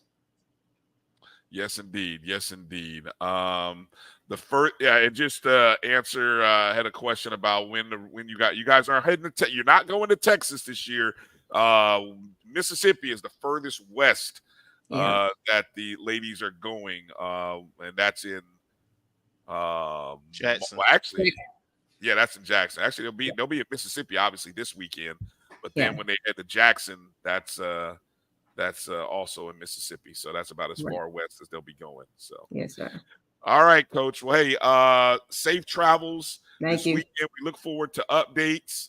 And we'll be looking. I don't know. Sometimes you get to these schools and they'll be streaming. They may be streaming the link. So if they are, we'll make sure to push that stream out so that way we can follow along and watch. But more importantly, we want to get those updates. So, Coach, hey, Coach, you feeling good? You good? No travel restrictions. I know you had you recovered. Yeah, I am recovered. Okay. Well, actually, my body's a little sore because I went and hit with the girls today and it just didn't go right. So I'm gonna need some recovery from that. But overall, I'm good. Okay, all right. And by the way, no pressure. Just a repeat. No pressure. None at all. None at all. Hey, Coach, do we need to add one of those automatic ball tossing machines? And we need to add that into the mix to kind of help, so that way you don't save that shoulder. You might have to put that on the list. Please, because it's going down. It's going down. I ain't young like I used to be. I can tell you that. All right. Appreciate you, Coach Nikki. Thank you for coming in, joining us. Good luck this season. We look forward to seeing the team do well this spring. Again, thank you again for letting me come in on here and talk about the tennis program. Anytime, Coach. Anytime you want to come in, and we're gonna keep pumping that link and try to get the fundraising up, folks. You can donate in many different denominations, 500, 250, 150, 100, 50, whatever you want, whatever's on your heart and available in your pocket. You can donate it to the tennis program. All right. Thank you. We gotta get some gear, Coach. We gotta get some a nice tennis swag that you guys got. We'll be looking for that. When we come to Tallahassee, we'll be looking. Kelvin, sir. Just hit Kelvin up. He knows the sizes. Yes, I'll reach out to you. All right. Thank you, Coach. Take care. Thank you. All right. Good stuff there with Coach. Yeah. So, folks, you got to make sure to hit up that link, so that way we can show some love to the program. Let's do this. Let's take a short break, come back and reset with all of the news and notes surrounding FAMU Athletics. Gonna get Marcus a chance to exhale and get some things off his chest. Man, he's been squirming. He's been itching. Marcus is gonna come in and drop some nuggets on y'all. I hyped that up. I hyped that up too much there, Marcus. I hyped that up a little too much for you. It's all good. All right, you're watching the O&G StrikeZone. We'll be back in just a moment. The Cuvée Group is a Florida-based marketing and training consulting firm. We help businesses communicate to their target audience and engage them in conversation. We also help to expand their audiences, which will ultimately result in growth for those organizations. In addition to being a certified constant contact specialist, my colleagues and I are also certified in John Maxwell Leadership Principles. We use these proven principles to conduct workshops, training, and private coaching sessions for individuals and companies looking to take things to the next level. Contact us to schedule a free consultation. Issues today, don't delay, call Cuvée. This is the Dean of the College of HBCU Sports, Kenyatta Cavill of Dr. Cavill's Inside the HBCU Sports Lab with Mike Washington and Charles Bishop. Come mix it up in the lab where the course lecture is in session every Tuesday from 6 o'clock p.m. Central Standard Time on Facebook Live, YouTube Spreaker, or the BCSN app, as we discuss all things about the HBCU sports culture, including exploring the week that was in the sporting HBCU diaspora, as well as the upcoming week of HBCU sports. With me, the Dean, the College of HBCU Sports, on Dr. Cavill's Inside the HBCU Sports Lab with Mike Washington and Charles Bishop. Course lecture dismissed. From novice to aficionado, find yourself here. High quality cigars plus personal customer service. Slow Burn is Waco's only mobile cigar lounge, featuring a meticulous, curated collection of premium cigars. Visit our website, www.slowburnwaco.com. That's www.slowburnwaco.com.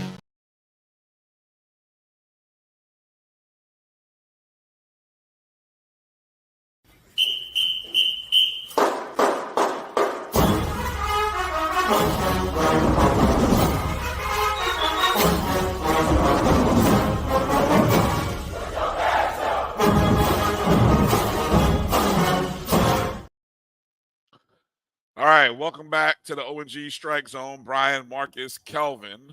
My fingers are not pushing buttons as quickly as I used to be able to. Let me make sure I share a couple of links again for those of you who caught our interview with the First Strike group. If you have questions, if you want to be a part of this group and their efforts, send an email, firststrike1987 at yahoo.com. Okay, that's the email address. And you know, just first off, let them know you heard about their group and what they were wanting to do right here on the O&G Strike Zone. And we're gonna look to try to have them on next week. Before we kind of pivot back to the headline, what's your take, Marcus and Kelvin, as you hear the proposal and you hear everything? What's your thoughts on the proposal by that group of Rattlers? Anyone? Marcus. I thought it was interesting.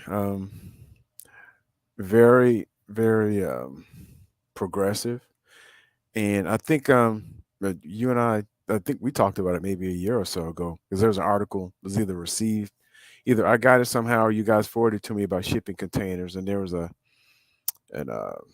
college out, I want to say Kansas or somewhere in the Midwest, that used shipping containers as a cost savings for building new dorms.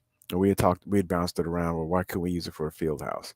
So I think they're very progressive and sounds like it's feasible. I think they answered some of the questions I had as it relates to working with the other DSOs and making sure we don't have, I guess, what I call market confusion, basically having a lot of groups with good initiatives, but if you're not affiliated with it, how do you know which one to donate to? Who's, why isn't there some cohesiveness?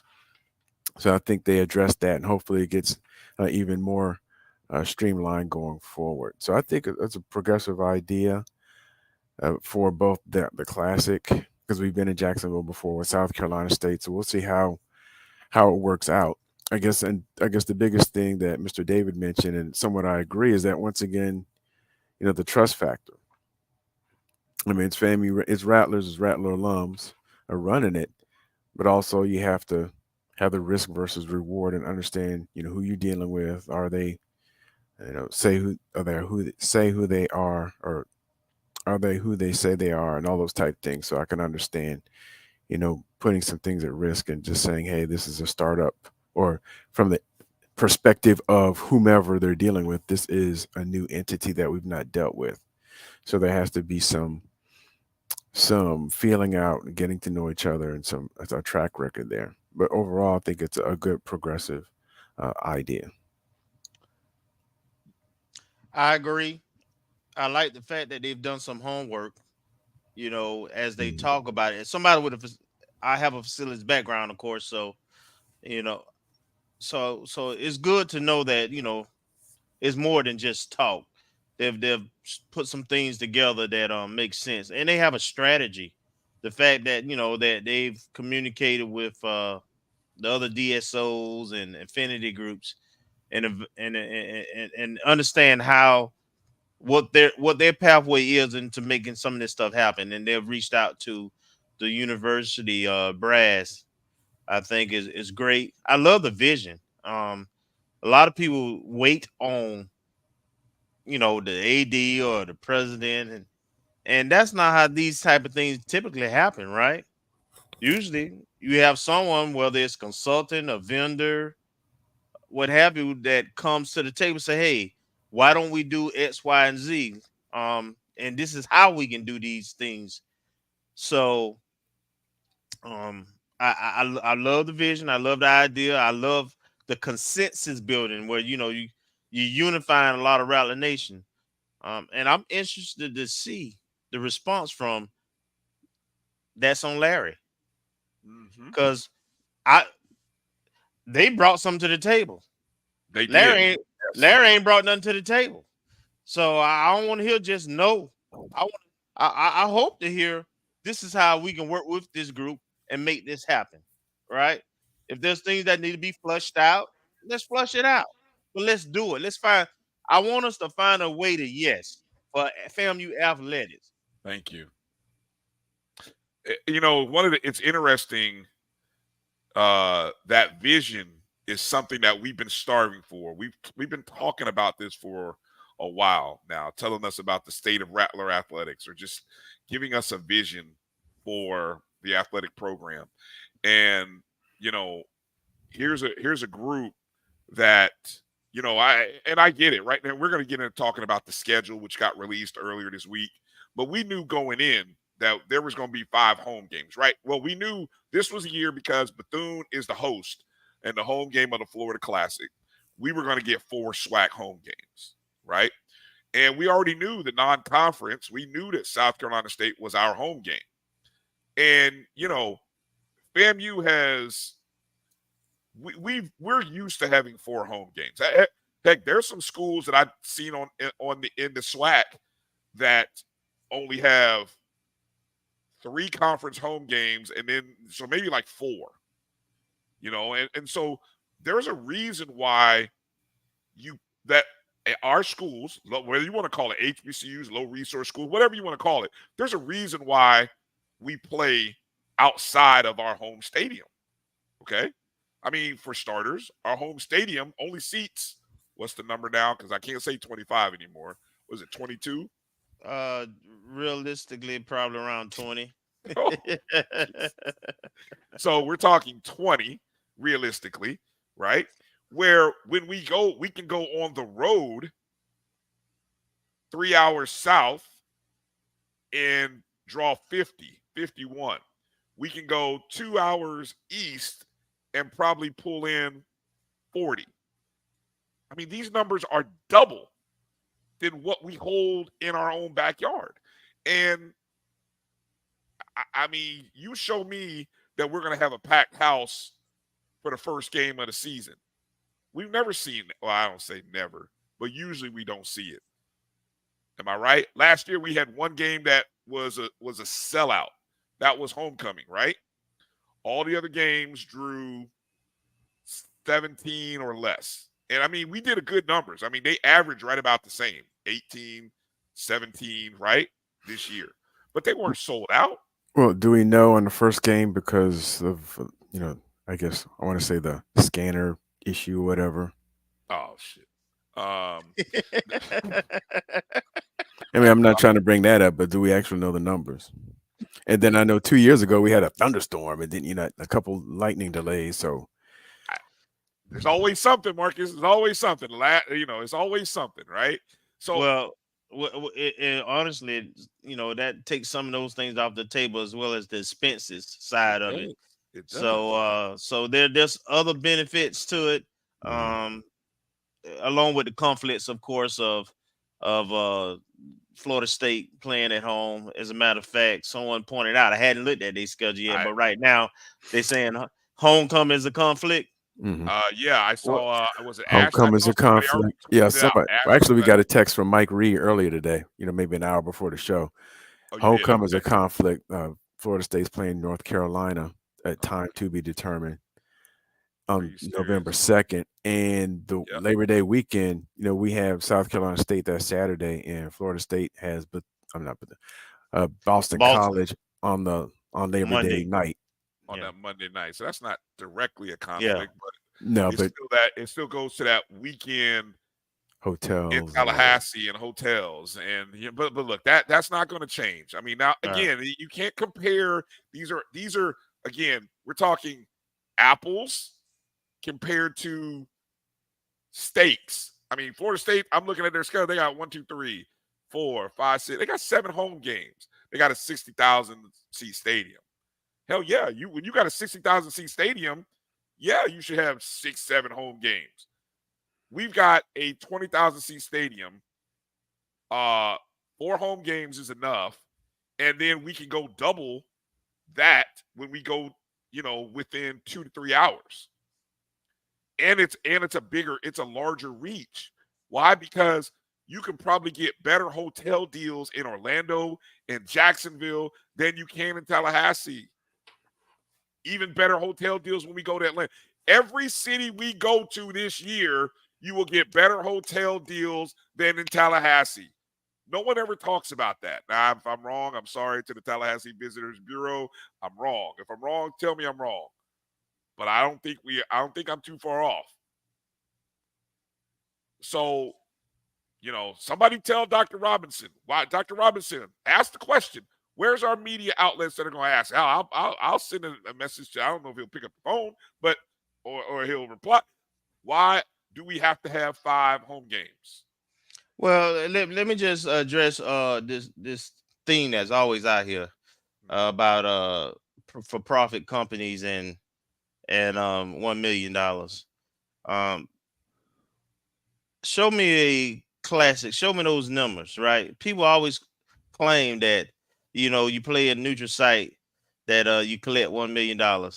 You know how much it costs to rent a pro stadium and the security and the concessions and so forth, plus pay teams to come, as well as expenses per diem, hotels. You understand that's 600,000 easy.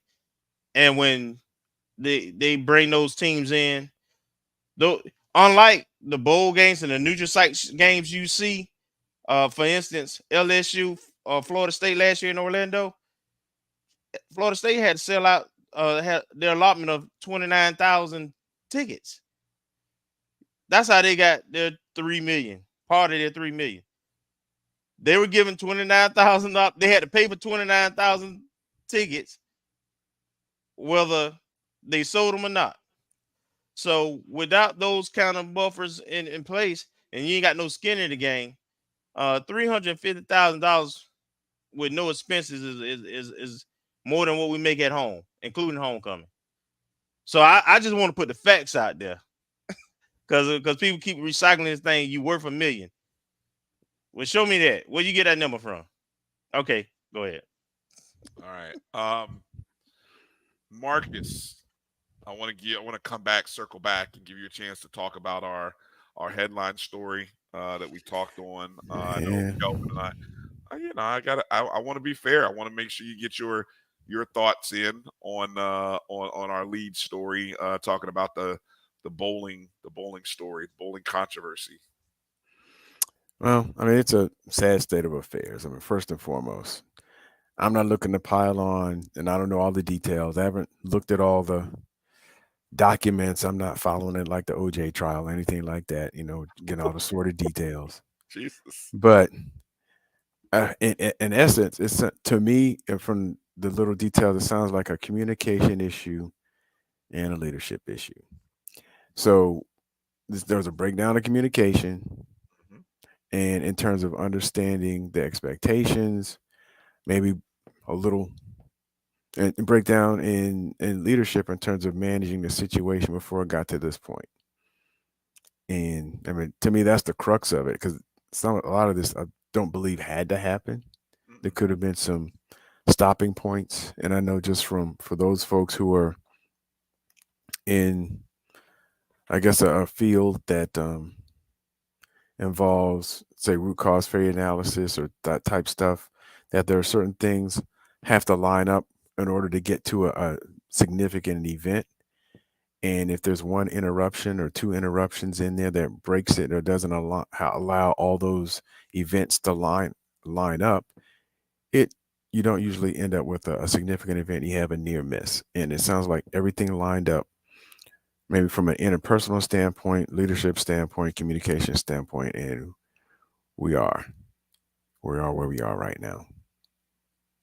Yeah. And look, I'll say this. I feel for again, I feel for all parties involved in this. Because I know the bowlers, they want to I can how do I say this? I know what I will say that message that Eva Holmes sent out the other day. That one was one that she was probably sitting on. Because as she even stated in the HBCU game day, she got tired of being inundated with people's videos and comments about it. And here she is, one of the returning players. And I think what's always interesting is your worldview of things shapes how you respond to situations. I think when you have a young coach who doesn't have a lot of experience as a coach, you lean on your personal experience as a player. And what we do know is Coach Howard was a high-level player, an all-SWAC player all 4 years. She was probably a no-nonsense player, meaning that she was probably a very, hey, by the book, this is how I do it, this is what we do. And she came out of a program that was probably of that same ilk, where they may have done things a certain way. So when you come into a new program, you bring in what you know. And so things that she possibly tried to implement were things that she was raised on. I'm not saying whether that's right or wrong. That's not for me to say. But just to say that your experiences kind of shape your early years as a coach. I know for me, it did my early years as a coach. But then as you grow in coaching and you have interactions with players, maybe parents, maybe administrators, you learn how to shape. You are forever constantly growing as a coach, right?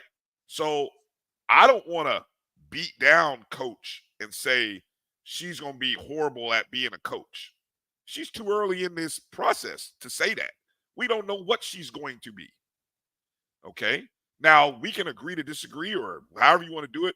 Should she have gotten opportunity at such a young age? I don't know, but she was given it. And when you give somebody so young and so little of experience, you gotta be able to coach them up. So it's like coaches coaching coaches, right? So you gotta coach her up the right way. And but you also gotta let her do her thing and let her fly. And that's where little things fell apart. Like I'll say this one little thing. There was a conversation, or it was said that there was no initial meeting between the returning players and the new coach until almost a month and a half to 2 months into the year. That's crazy to me. I'm just trying to imagine being new to as the leader of a program. One of the first things I'm trying to do is to get to know the current group of players, right? I mean, even when we get this new football coach, what's going to be his first task? Get to know the roster. I mean, if it happens to be someone from the outside, they're going to have to get to know the roster, right? You're going to have to do those team building functions. You're not just going to come in and start drawing up plays on the board. I mean, I don't know. Maybe you come in like Coach Prime with a Louis bag and say, I got my bag packed, blah, blah, blah. I don't know. Maybe you do that. I don't know. But an effective coach, effective leader is going to come in and try to get to know people. What makes them tick? What makes them work? That was missed. That was a missed opportunity in the first 2 months of the season. Then by the time you get into the season, it's like, when you got this close age thing, which also creates a strange dynamic. because you got people who are seeing, you got young people that are seeing you, hey, you just finished school 2 years ago. So you got all of those factors in. So I'll end by just saying, I hope that this team, this bowling team, which they competed over the weekend, they didn't win any of their matches. I know Eva had a good weekend, or at least set a personal best in one of those matches. But I hope this team can figure it out. I don't know, Kelvin, if you want to get into the I don't know if we can move. You can say, hey, Bree, let's move on, or I can ask you the other bold questions that I had on the sheet, because there were some bold questions that I had in there that maybe have to be asked, and I don't know if we want to ask it now or ask it at a later date. You tell me. Go ahead. Let's do it. In that report, allegations were made that you had a potential NCAA violation regarding lack of institutional control from the AD's failure to promote a culture of compliance. Now, that's the claim. There's also a claim that the team may not have been properly cleared for athletic participation the entire semester. Yeah, you heard right. That's some heavy stuff. And let me stop it right there and respond to both of those. That time period you speak of where you didn't meet with your team for that month and a half, that is the time coming into the fall typically where you do all that kind of stuff. At the beginning of the fall semester, all the fall sports typically are going through all their clearing, and it's required by NCAA. That's facts. So if it was not done at the time frame it should have been done, that will be an issue. It's been said, we've had people report to us that lawyers, I don't know if it's necessarily Mo or the other teammates, have potentially lawyered up.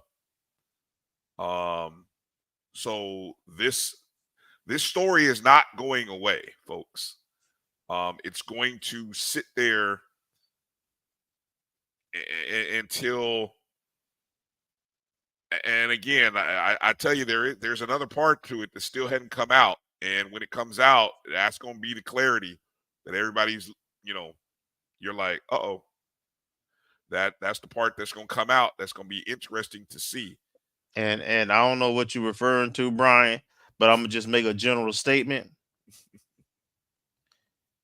When student athletes reach out to administrator, whether it be their sports administrator, their AD, or their president, especially when it comes to reporting of any kind of mental abuse and so forth, there's a requirement that those be reported to a specific entity within 24 to 48 hours. It's required. One. Also, emails and electronic communications last forever. Yep. So it behooves you, when things arise at that level, at appropriate level, and you respond, that you follow up your response. So I've got to believe in a situation like this, it didn't just jump from a dispute between the coach and 4 of her players all to social media. I'm sure there was communications in between there that went through a progressive step. And so I'm waiting for that information to come out, because I'm sure it's out there. Hey, this girl's an English major. People who are English majors, guess what they do? They write. They write. And they write. So, all right, let's move forward. Let's talk about football coaching. Let's talk about searching for a football coach. How about that as a transition? Over the weekend, the search firm on Sunday, led by Dr. Palm. I'm looking for his first name. Donald. Dr. Donald Palm. Thank you. I found it. He's the FAMU's COO and vice president. He, along with the members of the football search committee, met with the search firm, the Renaissance Search and Consulting firm, that was assigned to presenting this group with some names. And of course, they use numbers to hide names, but at the same time they were so descriptive that I think it had a lot of people playing CSI Twitter and trying to put together, well, who is this person that he's describing? Played at a higher level, coached a SWAC champion, or won a championship, was a coach of the year. You know, all these clues had people running to their computers doing Google searches for names, right? What we did learn from the search firm's address to the committee was that there were 45 candidates that were selected, or that were being selected from. Okay, so you had 45 names. So the search firm presented 5 names, 5 numbers. Every name had a number, so they presented 5. And then they gave 2 alternates. Now, this is me stepping out of the reporting of the facts there. That's the facts. What I find as humorous as hell, hilarious to me, was that practically everybody on that search committee chose 4 names, and they were practically all the same. 4, and I should say 4 numbers attached to names, 4. Only one matched the 5 plus 2, that's 7, that the search firm presented. Well, so then the search firm said, well, we need a 5th. Dr. Palm was even like, come on, guys, we need to come up with a 5th. So then the people were like, okay, well, if you're going to make us choose a 5th, how about this number? 14. That number happened to also be one of the original 5 names that the search firm suggested. The search firm was really pushing for another particular number, but I don't know. There were certain concerns about salary or potential salary of some of the candidates, and they didn't want to have nothing to do with it. So we don't know names. We can only speculate names. We only know, Tony said it was number 29. 29 was who, and I'm still trying to figure out who 29 was. It was a great description. The search firm really wanted number 29. I'm curious as to who the hell 29 is. But anyway. What was the description? Well, I mean, you might not know it off the top of your head. No, because I didn't watch. I didn't watch all that. Yeah, no. You were good. You were good not to watch. It was a bit tragic at times. Hold on, let me see what I wrote here. 29. Actually, I didn't mind it, right? Because you're right. You're right. The way it was set up to be, it worked, right? Whether you agree with it or like it, the bottom line was that, the search firm did its job by collecting 45 applications. They recommended a top 7, basically 5, and then two alternatives. And with that information, the search firm the search committee, they considered all of that. And they gave very specific reasons as to why some of those were no-go. And most of it centered around salary and that whole process, where they already, putting numbers that are above what we paid our past coach. So, that concern. Of course, they talked about concerns with continuity between the staff and the players, and then they also talked about, those applicants' commitment to FAMU. If you choose some of those folks with NFL PWI aspirations, is this just a one or 2 year thing? We'll be going back through it again. So they gave some pretty good legitimate reasons, I thought. And ultimately, let's be honest. Everybody's been talking about continuity, and you have a player who's part of that committee and so forth. So it wasn't surprising, to be honest, that it came back like that. But go ahead, Brian. Well, 29. Here's the notes on 29 that I wrote down. That he was a Hall of Fame.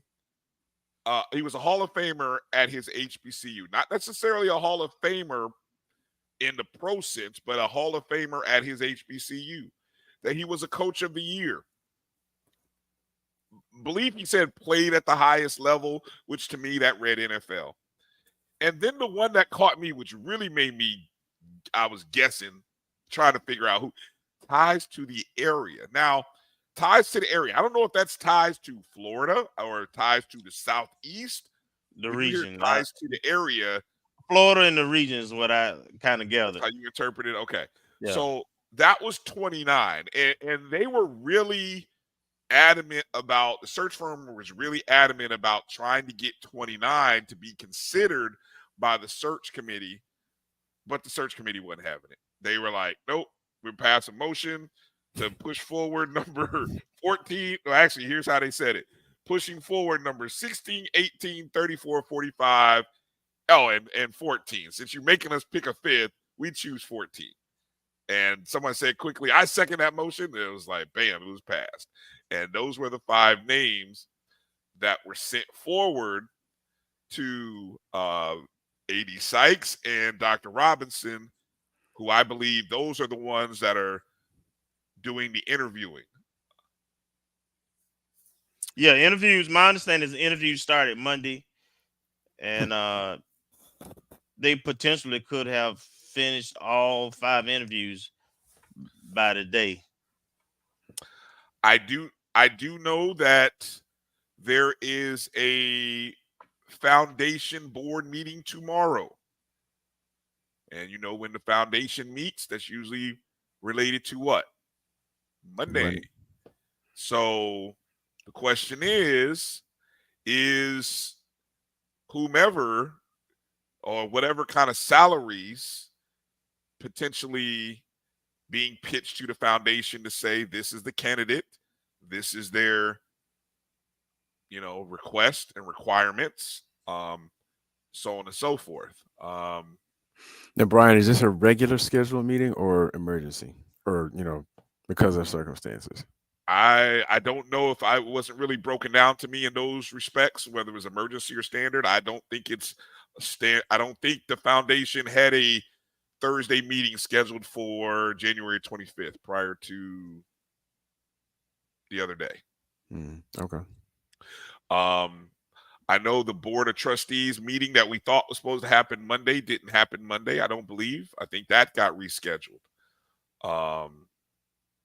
I did see that there was a meeting scheduled for February 5th.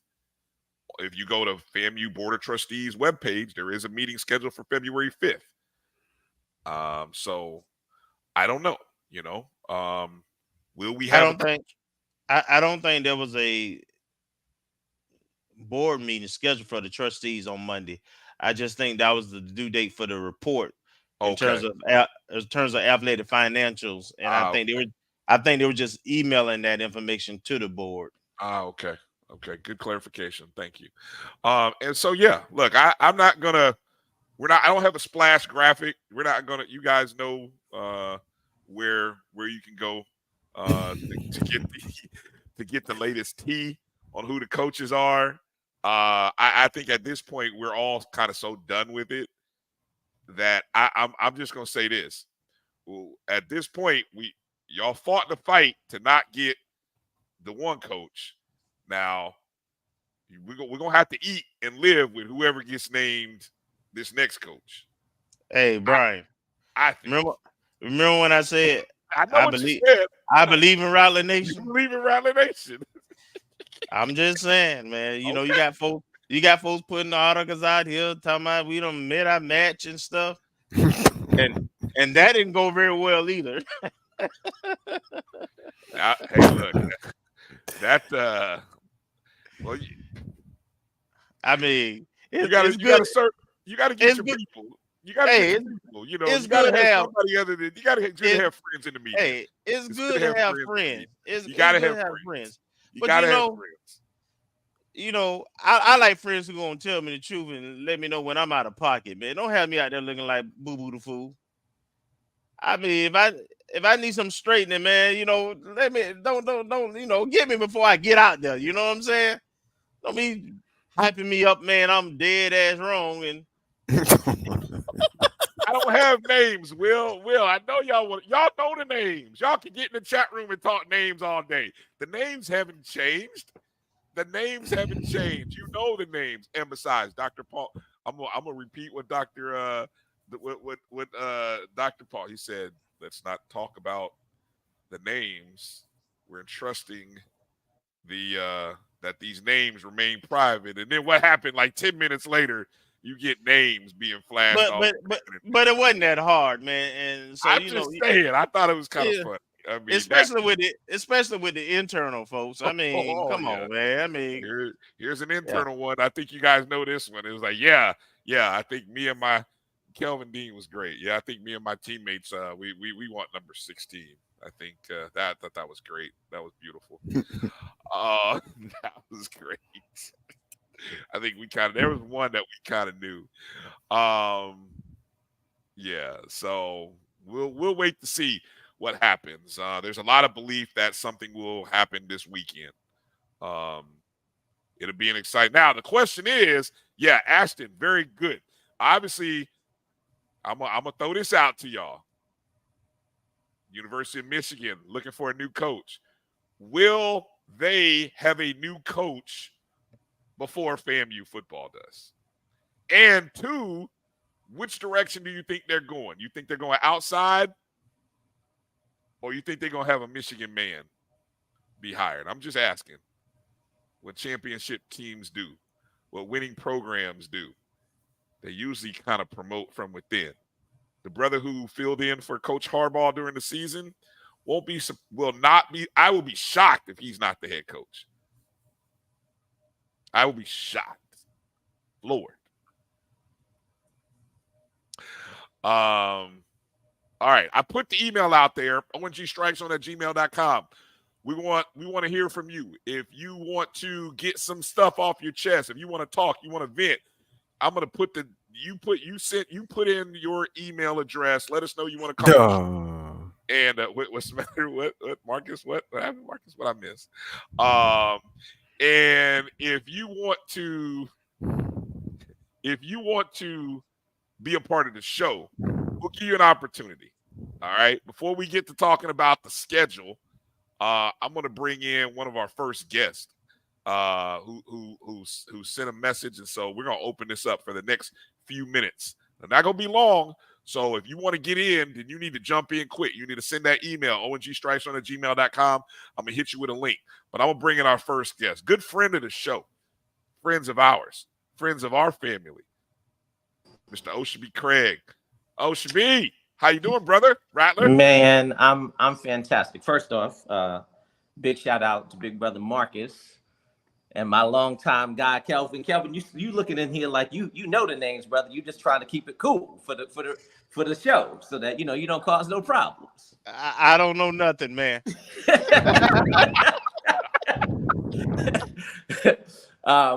First off, B, I appreciate the moment to come and check in on a bunch of different things. I was talking to our good brother Jawanza Green, longtime diehard Rattler today, and been talking to just a lot of folks in my family and circle. And I must say I'm disappointed on how we as a community handle some of these things that have happened in the last month. And I start with the framing around the fact that we were able to raise some money to try to come up with a plan to keep our coach. And then from that point where it seemed like Brother Willie was on a mission. He was on a mission to win a championship for his hometown school and then go on to something different. Because when I look back at some of the information that's out there, it seems like there was some negotiation that went on to give him the things that he asked for. Then he made a decision to go a different way. And I think that anybody that's been a professional in the world knows that people are always looking for what my next move is going to be. And I think this idea and framing that happened after us having 3 really good back-to-back years. But I think a lot of our folks, and I've said this specifically a shout out to all of the Gainesville National Alumni Association members. I said this in the middle of the season when we were winning and people were mad because we weren't winning the right way. I got into one of the meetings and I said, hold on. Do we forget about the Alex Woods era? Like, did we slip that away in our minds that our program was in shambles? And true Rattlers would still show up for homecoming and come to the Classic and pay their money and see a terrible product out on the field. And so to have had the 2 and I would say 3 really good years, and last year a great year that ends up in a championship, and now suddenly everybody's like, well, I know the coach that we need to have, not the people that professionally do it, but I have the answer. They don't know what they're doing. I think it's fascinating, and it's been I've been disappointed in the level of rumor and confusion, and I'm down for that conversation. We pick up the phone, you, me, and Juwanza will be texting back and forth. That'll happen all the time. I'm with that. But then when you start putting it out there in the world and you start airing our dirty laundry to the folks, I have issue. Along with, separate from that, to go through this whole process where we bought in a search firm to now have a process where we're like, we need to keep it together, but everybody knows who all of the candidates are. And in the search firm process, the search firm is only there to try to give you possible people that you might hire. This was a way to say we're gonna get everybody around the table.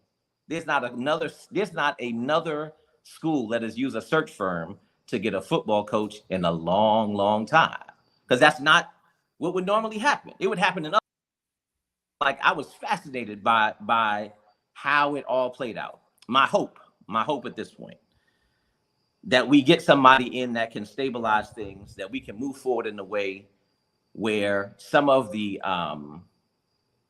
bad blood and some of the positioning that has happened in the context where we want to be big time, but we're not. As Brother Kelvin said earlier, people are coming to the table with ideas, but the resources that we need to go to this next level of getting a field house, the resources that we need to have so that we can have a game in Jacksonville and have it be actually successful is another step, and it requires a different level of commitment from our fan base. I felt good about the fact that I sent money in, and I send my money into my school all the time. But we have an expectation when I hear people talking about, well, look what Alabama did. If you look at the press conference for the Alabama coaching announcement, the people at Alabama were not happy about their coaching selection. And that dude just went to the national championship game and they still weren't satisfied. So, you can be a winner, you can do everything right, and people are going to still have an opinion, but that's not actually what matters. What's going to matter is that, number one, regardless of who we select as a coach, that the people actually support the student athletes that are on the field. The grown people that get to guide them, you're not there to cheer for the coach, you're there to cheer for the players. You're there to cheer for our alma mater. And I challenge the people that spent so much time and energy focused on this thing to say, how do you take some of that energy and put it in showing up for FAMU Day on the Capitol? To go talk to the people that can give us the resources, the space. And when I say space, I mean looking at FAMU be handcuffed specifically in athletics in ways to not fill the economic gaps. I remember reading an article, probably 2018, where the Board of Governors comes and says, well, FAMU can no longer use auxiliary funds to cover the debts in athletics. And my question was, that's how every single school in the country does it, including the people across the street. That's right. So now suddenly what they do doesn't work for us. Somehow now we have to come up with some other mechanism to make it work out. And the StrikeZone brothers that were on earlier, I love what they're talking about, but they shouldn't compare us to UCF. They shouldn't compare us to Florida State. We should be in a conversation with other similarly sized schools with similarly sized fan bases to get to things that are actually attainable for us.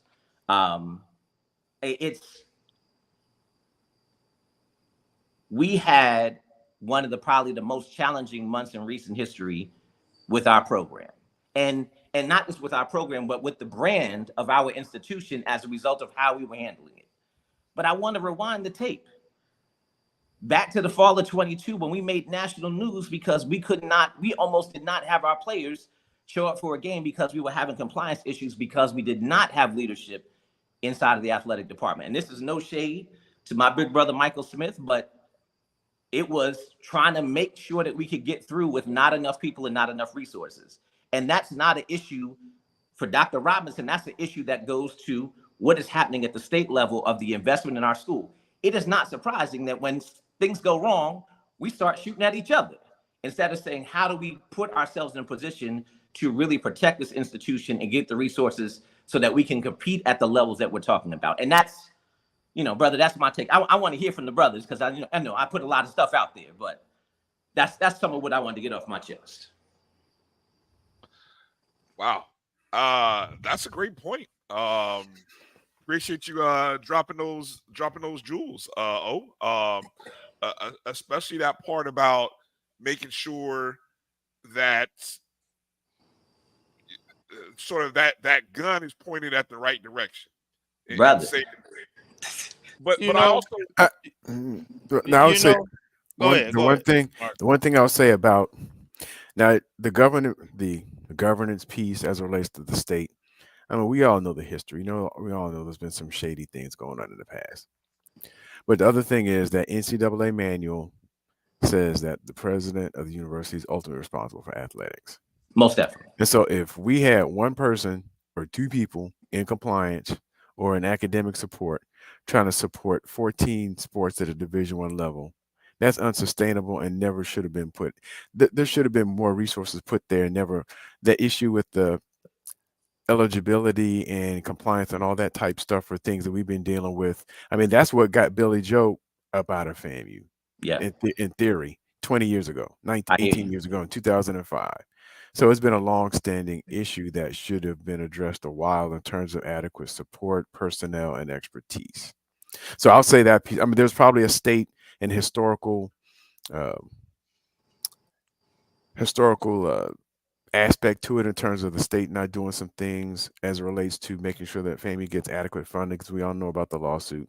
But in terms of providing support, academic support and compliance support, that should have been done 2-3 presidents ago.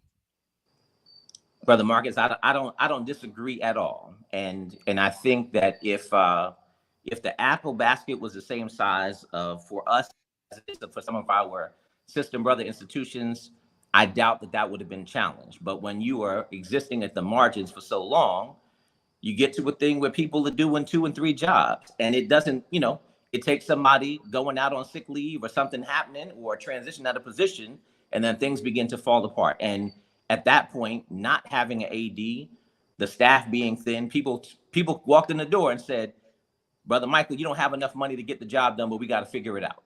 And that's been a mantra. And I say this as somebody who graduated from FAMU and worked at FAMU and still support FAMU to this day and worked at other HBCUs. That's part of what comes with it.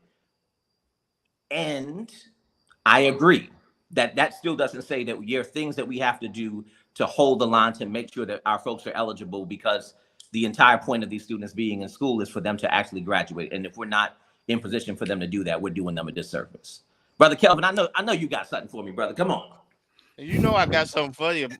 You absolutely know I got something for you. So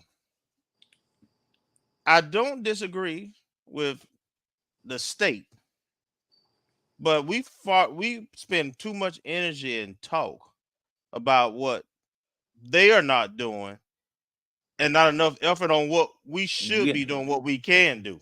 Right? I agree. You mentioned about the APR and the compliance issues. Mm-hmm. Well, as Marcus rightfully pointed out,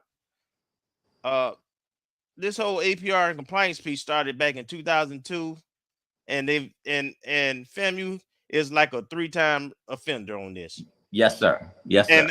And I can remember at one time when yours truly was actually in the athletics department. Yes, sir. Speak on. And there were 3 certified people NCAA certified people who cleaned it up, so to speak. Yes, indeed. And so right now, a lot of people don't realize athletics is currently still on. We're not on sanctions, but we still on probation. On probation for like 2 more years. Yep. So So this has been a chronic problem. Yep. And I'm, hey man, we keep it real here. So Dr. Robbins has been the provost and the president most of that time. Yes, sir. So I do hear you about the state and FAMU Day at the Capitol, but some people just like goddamn it winning football. So for those folks who just want to go see a good game, feel good about the money they spend, I hear you.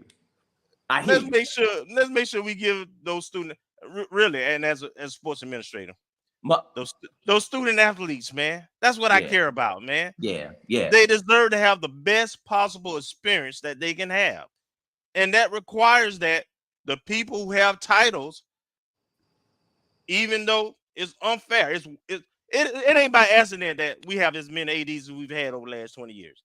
That's about to be my next point. Keep coming. Because FAMU expects athletics to do the impossible, and it's not. We keep talking about deficits. We don't have deficits, man. The problem is to have a Division I athletic program, it takes a certain amount of money. Yep. And we just need to claim that from the beginning. You talk about things in terms of what the other universities did, but what the board of governors said we can't do. And I hear you, man. I hear you, but I don't buy that one. You know why? Because if I do exactly what they doing across the tracks and it's right for them, then it's right for me. Now you go mess with me, then you got to mess with them.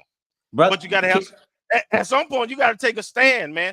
I'm with you. I hear you, and I challenge you to go back. Like I say, it's a 2018. So Rattler Nation, I pulled it up this past weekend, where it talks about the fact that the president was using his discretionary funds, which is coming from all the different auxiliaries, which he gets to use to say, I'm going to choose to fill a gap. And they said, oh, no, you can't do that anymore. And then all of a sudden, now we have a rolling crisis. And it's like, well, why can't I take the money that we get out of the soda machines and the vending contract to fill this hole that I definitely can't take state money to put into? And as you said, the cost of running a Division I program is so significant, so that when I hear people saying, and Juwan and I said this earlier, when I hear people say, well, why would Willie leave to be a head coach to go be a running back coach? And I'm like, you say you're not leaving, taking a $200,000 a year raise? I said, black people right now will hit you over the head for $50 more. And you telling me that he should say no to $500,000 and less responsibility? Not everybody, every time they say, brother Willie, you need to sit Musa down. He's all they're doing is winning. They're not losing. They're winning, and you're like, oh no, he's not doing it right. He needs to do this. We should have scored more points. And I'm like, the only thing that matters is that they continue to win. We started the season with a hope and a prayer that we would run the table. We would do what we needed to do. We should have beat USF, most definitely. In the same way that we opened the season against North Carolina, and had we had the full amount of players to get past the third quarter, We would have upset North Carolina at North Carolina. I will put that on anybody. Can you think about what the plays that we missed that ended up having us on the other side of getting a loss were that close? And we were not at full strength, and to walk into their house and almost upset them with the dude that's going to get his name called in the first 3 picks at quarterback. Like, can you imagine what our program would have been? So all of that to say, again, I hear you on the responsibility is still in the people in-house. It's been a chronic issue for us. I will even say that there are some rings that we missed because we were on sanction, where we should have been going to bowl games and we should have been going to the playoffs with teams that were ferocious. I mean, absolutely ferocious. So I acknowledge all of those things. My other thing is that what you said about the ADs, I want to say to our community, and I say this with all truth, when Tiffany shows up, coming to be the AD at FAM is not a sexy and fly job. Don't get it twisted. Don't start drinking your own tea when you are literally being embarrassed. And then you're like, no, our job is still great. No, and the cycle of young, progressive thinking ADs have come in, started to move the needle, and then people were like, oh, you're not doing it the way that we want you to do it here, so it's time for you to go. And so when you have that in succession, at a certain point, when it's not 1, not 2, but then potentially 3 people that you're just saying, we don't want what you have. We want some other version of it. You need to get out of here. That becomes, now it's not them, it's us. So I put that out there for the thought of, if people get to a place where they're somehow successful and they push out another AD, I ask the question, who's going to take that job? And this is not to say that we don't have thoroughly qualified candidates in our community that are going to step up. But the damage that we do to ourselves in that process, again, I believe that it's misguided. And this is not me saying that there are not missteps that have happened in this process. I've been thoroughly saddened and disappointed. But I believe that the remedy to this hopefully is going to come in the next week, that we can get somebody in, that we can get someone installed. We can rally around them and have the season that we were on our way to having coming off of this championship run. And I say this on the back end of Willie leaving, is that you always want to leave when you go out on top, because he comes back and comes back this year. If we don't go back to the Celebration Bowl, it's a lost season.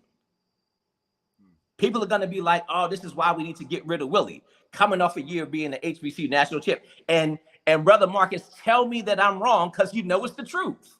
The entire season, if the people that are complaining now about where we are in the situation would have also told you that we needed to get rid of Willie, he needed to make changes, and we needed to sit down the quarterback, and we needed to do all of these things that did not affect the fact that we continue to win consistently and really represent the school in a way that we haven't in ages. My last note, this conversation about internal candidate, I think it's laughable, because my history with this beautiful institution goes back to 1988 when I moved from New York to Florida. And I've been going to the Classic ever since. And so I was there when, God bless his soul, Ken Riley was the coach. In my freshman year at homecoming, Southern came into Bragg Stadium and wore us out on homecoming. And I was like, is this supposed to happen? And people were like, nah, this is not how it's supposed to go, brother. But it's going to be all right. We're going to get it together. And to go from that into the success, all of the successful coaches that we had came from outside. Let's not get it twisted. Let's not be confused. When Earl Holmes, an absolute legend of our school, got fired the week of homecoming, I was like, the whole conversation about internal love and the fact that the Rattlers are going to rise up, I was like, we fired a Hall of Fame player the week of home. We didn't even let the brother get in to do the homecoming game, play his game. Hey. We didn't do that. No. We didn't do that. We didn't do that. Now, brother. The result is that's what happened. A fool did that.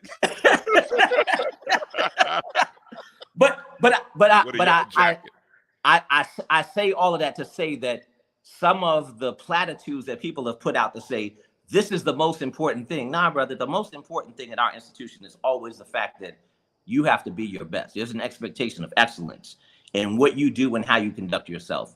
And that is why when Willie came here and that brother came out the gate winning, he took a program that had not won in a long time. People started to actually believe and have pride about this program in a way that we have not had in a long time. So I say all of that to say, I pray that we make the right choice. And I want people to be very, very conscious about these next steps that we take to make sure that we are not pointing the gun at the wrong people. Okay, Ocean B. Well said. Just sit back. I see you. We gonna have a conversation offline. Brother, you already know. I have no doubt. I have no doubt. But you did articulate some wonderful things and so forth.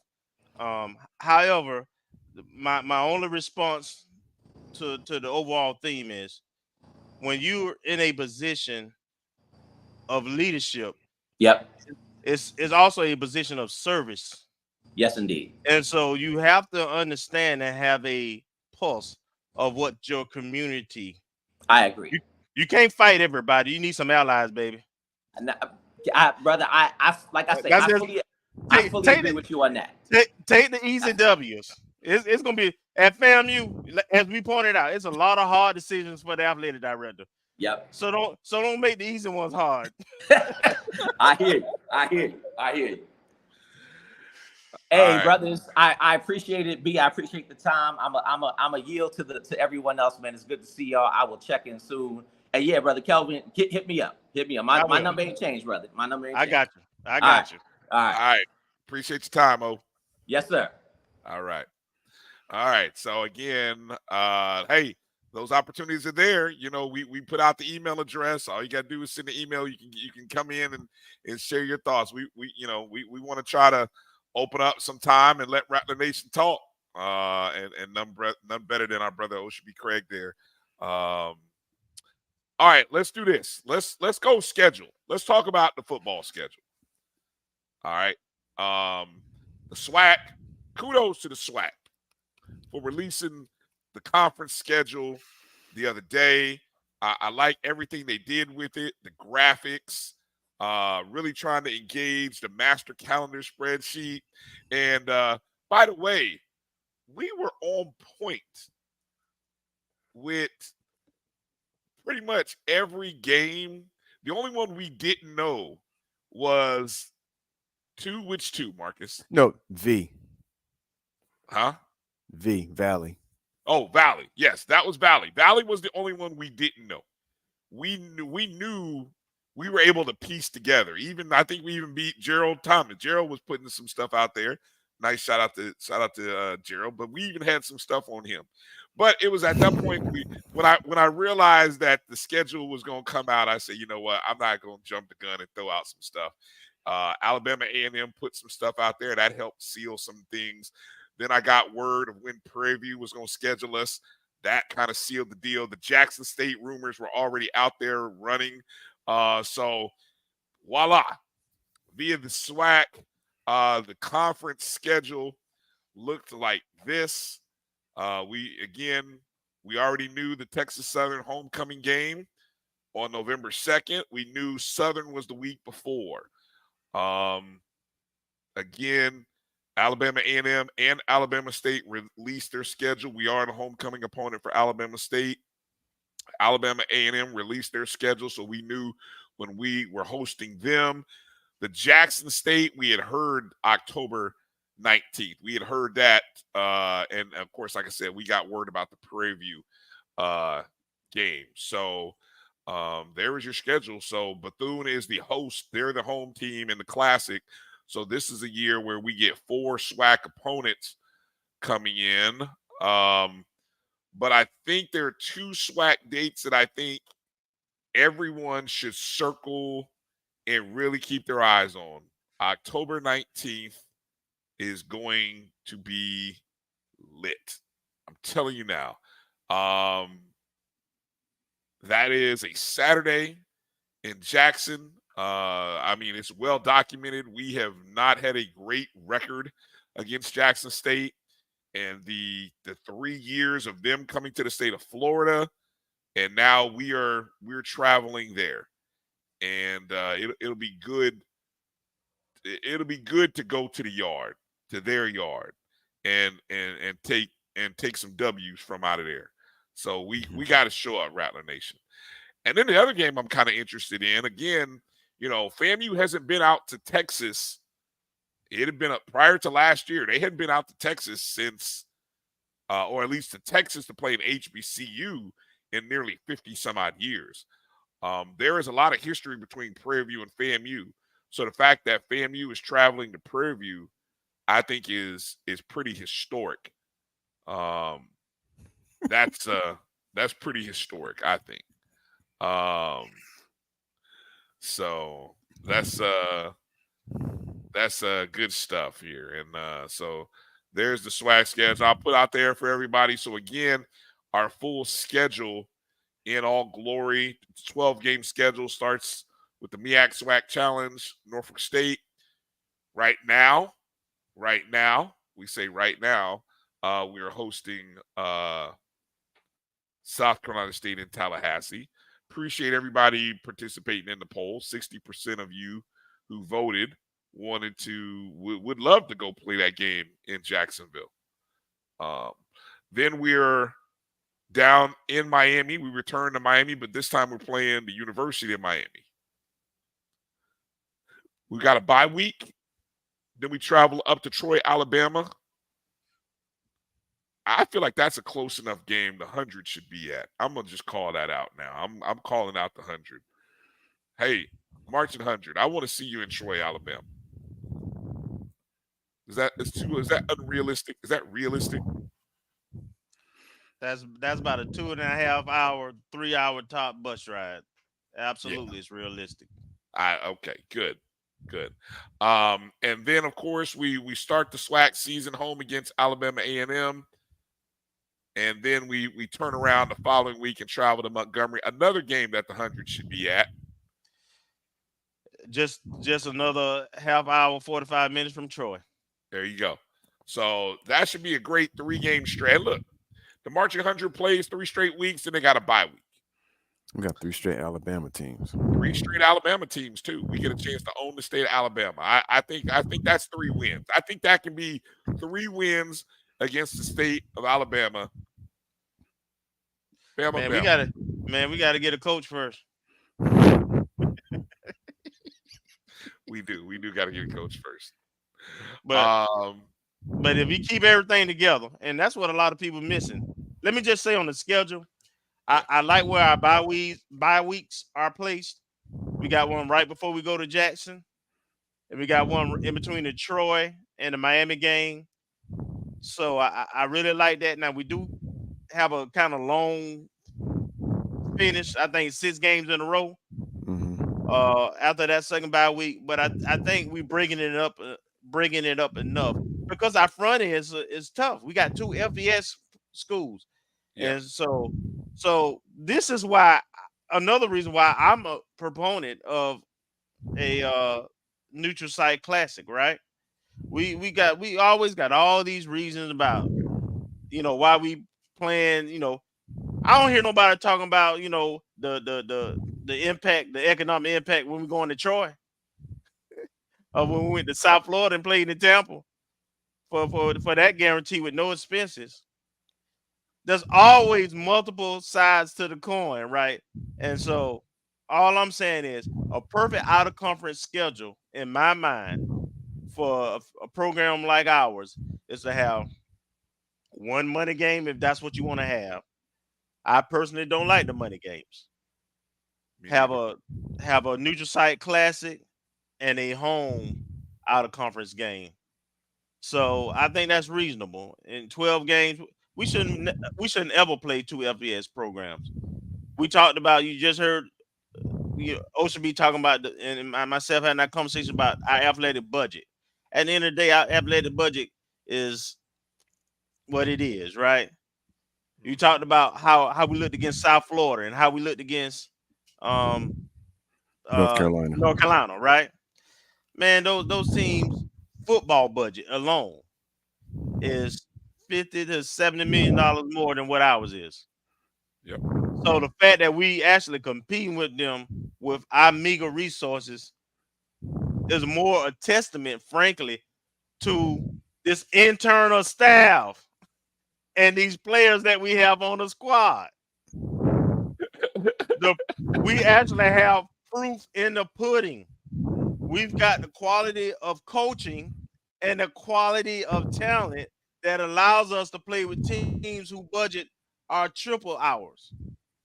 And by the way, people talked about our best coaches being non-rattlers. Most of them weren't first-year coaches. They were experienced coaches. And I can tell you, Billy Joe, who I've known for a while, Coach Simmons, they applied for the FAMU job multiple times before they got it. When they got the job, they were seasoned. By the way, the internal candidates, not only do they have the qualifications, they've earned it, but none of them are Rattlers. None of them graduated from FAMU. So I just thought I'd just put some facts out there and not no spin because I'm friends with people. Great question by where's that question I saw regarding Edwin asks, will those 3 trips, the Alabama trips, I'm assuming he's referring to, keep the 100 from going to Jackson? That is a great question, Edwin. I hope not. I hope the 100 goes. They're not going to make all those trips. There's a financial reason why they're not going to make all those trips. Which trips? What trips? What trips are you referring to? All those Alabama trips and Montgomery, and then Jackson. They're going to choose. They're not going to make all those trips. I don't think the 100 is going to Miami. I'm gonna put it like that. I don't think they're going to Miami. They should. They should. Their expenses, $40,000 ain't gonna cover what they're trying to do. Would not go for that unless Miami is gonna pay them full expenses to travel. I do think the Troy and Montgomery games are closer trips, and they're day trips. I mean, I think you could go and come back. I really do. Am I unrealistic? No, you're absolutely right. But when have they name one time they ever done that? Okay, you got me there. Okay. Well, if that's the case, then I would just look. I do know that there is a history between the Marching 100 and Prairie View. If the 100 doesn't go to Jackson, which I think would be sad if the 100 doesn't go to Jackson, I really think that's sad. They got to go to Prairie View. There's history with Prairie View, the band and Prairie View, and the Marching 100. And so I think what was the for? What's the for, Marcus? History don't pay the bills. Well, and I'm not saying that it wouldn't be a good trip, but I don't know. How does the band travel anyway? So what? Okay, look, we got to get into this. I feel like we always got to get into this. I'm just gonna stop asking for the band to go anywhere. I mean, hell. Well, no, but how many trips did they make last year? You got to talk about what how you pay for that, right? Okay, that's where I was going. I feel like we got to have that discussion every. Talking about the university has to find the funding for it if it's not part of a guarantee. And if I was king and I'm in the athletic department and I'm negotiating for classics, I'm negotiating for athletics. The band got to negotiate their own side deal. You know what I'm saying? Because they can't afford it. We can't afford to take guaranteed money and away from athletics and use it for auxiliaries. That's not true, Hollow. That's not true. Prairie View did come to Bragg. They did. They came to Bragg. SWAC championship game. Did you forget already? But not the regular season. That's what he's getting at. You know what he's saying, Brian. That's not what he said. That's not what he said. I'm just stating facts. We played them twice. I'm just stating. They didn't come to homecoming. It was homecoming. Come on now. All right. Now I'll say one thing about the schedule. Not necessarily about the schedule itself, but the release. What I was hoping for, and I think Grambling may have done it, good friend of the program and Rattler alum, Curtis Ford. Every year in the NBA, depending on your favorite NBA team in the NFL, they have schedule release videos that they make tongue in cheek, make it kind of funny to kind of release the schedule. And I know they have bigger budgets, but I was hoping we would do something like that. And when I say we, I mean FAMU specifically. But if we knew there was going to be a release date, then some of the other schools and some of the other schools did. I think Jackson had a video. It looked like it was a drone footage or some stuff. I saw Grambling's, and I think I saw someone else's. And so, and I know we had one released with Kelvin Dean. Hey, you didn't like Kelvin Dean sitting on the throne? You didn't like that, Marcus? It served its purpose. You can say no. I'm messing with you. You can say hell no. That was weak. It served its purpose, but I was hoping, for something a little more. You wanted us to get some rec center kids and do some drawings on some paper like what Grambling did. That's what you were looking for. No. Just the creative minds between all the folks that we have at our collective HBCUs doing something kind of similar to what we would see on a schedule release at the NFL, NBA, because we talked a lot about social media, its impact, and all the creatives and everything. And I think this was a grand opportunity, especially for the reigning SWAC champs, to do something that would create a lot of buzz. And if we had a coach, we had a schedule release from one of our star players, and it served its purpose. If we had a coach, we could have had the coach doing something. But we don't have go look at some of the schedule release videos from the NFL and NBA from last year. I know what and the creativity. creativity. I know what you're talking about. I know. I'm being messy. I will say, I think I don't know who it was in the Jackson State video. Who was that supposed to be? Was that supposed to be 3-6 Mafia? Is that who that was in the video that they did? The two brothers at the beginning of the video. I don't know. I don't know. I mean, Grambling probably maybe was the most creative because they did get the rec center kids to draw the little cartoon characters or I guess, if we're giving props to schools for what they did, theirs was probably the most creative. It is what it is. There's the SWAC matrix. Ooh.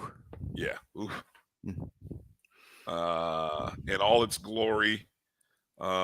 It's good to see that in the first month of the season, we don't have any SWAC games. It's kind of refreshing to look at that and kind of see.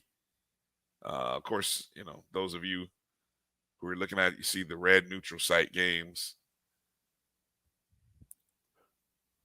Wow.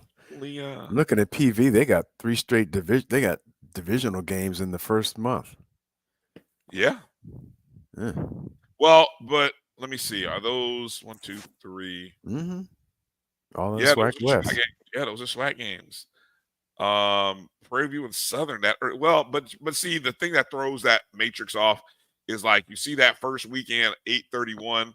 Well, technically the season starts 9/21, so that's like a week later. That's actually week. Well, yeah, that's true. What is that? Well, they still have 3 divisional games within the first month of the season. Yeah. Again, the SWAC, the great drama. The SWAC schedulers were pretty smart this year. In October, you've got 10 teams playing October 26th. And then what I really like is the last 3 weeks or the next 3 weeks after that. So right there at the heart of November, when the conference divisions, I think, are going to be decided, you've got a full SWAC schedule. 3 straight weeks, 6 games. So there's going to be a lot of scoreboard watching. There's going to be a lot of guessing as to who's going to do what. Obviously, in that final 3 weeks, they're hosting Texas Southern and Valley, traveling to Prairie View. Actually, 4 of FAMU's last 5 SWAC games are all within the state of Florida. That's the one positive I like. So, you guys have any thoughts there about the Matrix? Anything you see there that kind of catches your eye? That's kind of like interesting. No. Nope. The West got a bunch of new coaches, and so we don't know what those teams gonna look like. The East looks to be stronger. We don't know what we're gonna look like, so we the wild card at this point. I think both Florida schools, us and Cookman, are probably the wild card in the East. So yeah. I think every week it's gonna be competitive, to be honest. Yeah. And Po Valley, and Pine Bluff, Why you say Mississippi that? Valley, because they always go have that back-loaded schedule from the middle of October on back, where they're playing all the big dogs, and while they got young coaches, they got coaches who trying to do the best they can. That whole talk we just had about resources. Yeah. And it's just gonna be tough. Well, the crazy part for Jackson State, I'm looking at their schedule with Texas Southern, Alabama A&M. Then after us, they've got Bethune, UAPB, Valley. I mean, that's 5 below 500 teams right there. Yeah, Alcorn definitely got in my opinion, the most balanced schedule and the best start, because they ease into it with Pine Bluff and Valley and Grambling. They don't have JSU and Prairie to the end. Right. So it's their games are not necessarily back to back, and it's kind of spread out. So they got the most balanced schedule out of all the SWAC schools. I agree. All right. You guys let us know your thoughts in the chats. Who do or who what do you like about our schedule? What do you like? It's tough. Yeah. And then the schedule for 2025, the process already begins. Mm-hmm. All right. We only need one more game. For 2025, we only need one more game. Yeah, because we already got South Alabama. I want to say South Carolina State. South Carolina State, and I think USF. USF or is it Florida? Oh, Florida. I'm sorry, Florida. So we already got 3 other out-of-conference games, and all of them are away. So we need to either have a neutral site or a home out-of-conference game. And we already got the 8 SWAC games. We just don't know the dates. So we only got one game left to schedule for 2025. We just have to figure out who it is and where it's being played. Right. And what level of competition. But we're already playing 2 FBSs 2 FBSs. So it's got to be either a FCS or a D2. Okay. Let me shift over quickly here so we can get ready to shut it down. Our women's basketball team got their first road win of the season at Mississippi Valley State. They had to come from behind. They had to win 62-55, outscoring Valley 22-13 in the fourth quarter. Ariana Grizzle, that's Grizzle, not Grizzly. Grizzle scores 23 points in playing all 40 minutes. Sick. Olivia Delancey with 14. Haley Brennan scored 9. The Rattlers, how about this? The Lady Rattlers in conference play, fellas, are 2-3.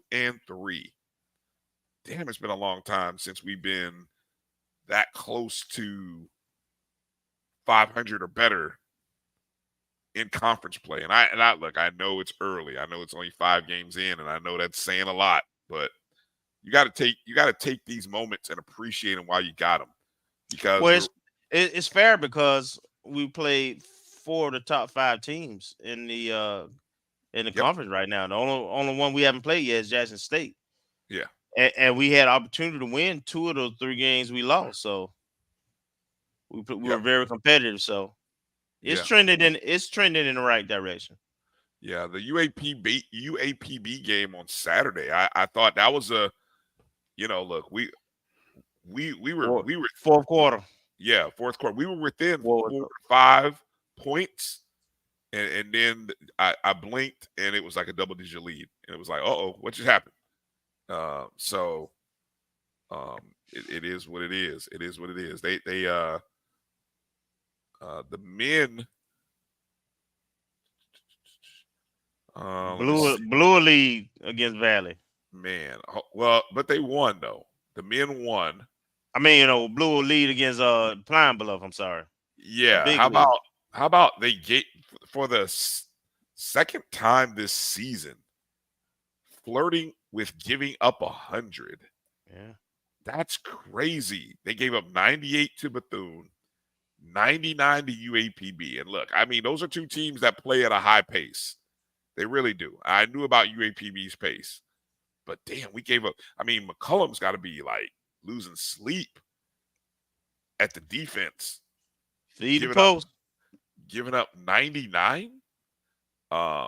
Thankfully, the men turned around and got an 81-70 victory over Valley. That was their first conference win, first road win of the season. Jalen Spear had a team high 19 points. Shannon Grant dropped in 17. Keith Lamar 12. KJ Parker had 10. Pretty good production there. And then you had a guard, Roderick Coffey, that got 8 rebounds. That's kind of unexpected. Yeah, so good performance by the men. And so hopefully that was a game they had to win. I don't know about how good the performance was, but the bottom line was they needed the W. Well, look, Valley is going into the game. Valley was 0-18 and 0-5. That's a game that if you lose that game, you might be coming back to Tallahassee on a dare I say a coach flight. Might not be on the university dime. I'm just saying that would have been a tough one. That's all I'll say. But we move forward, and coming into town this weekend, Alcorn State, the Braves coming into the contest, so the men and women. I don't quite know what the standings are, but should be a good one. Should be a good one. Make sure you're in the house 2 o'clock, 4 o'clock. Say hey to Kelvin when you see him. Make sure you say hey, because I know he'll be there. No telling if I'll do a watch party over the weekend. I doubt it, because I got a game this weekend, so I don't think I'll be doing a watch party thing.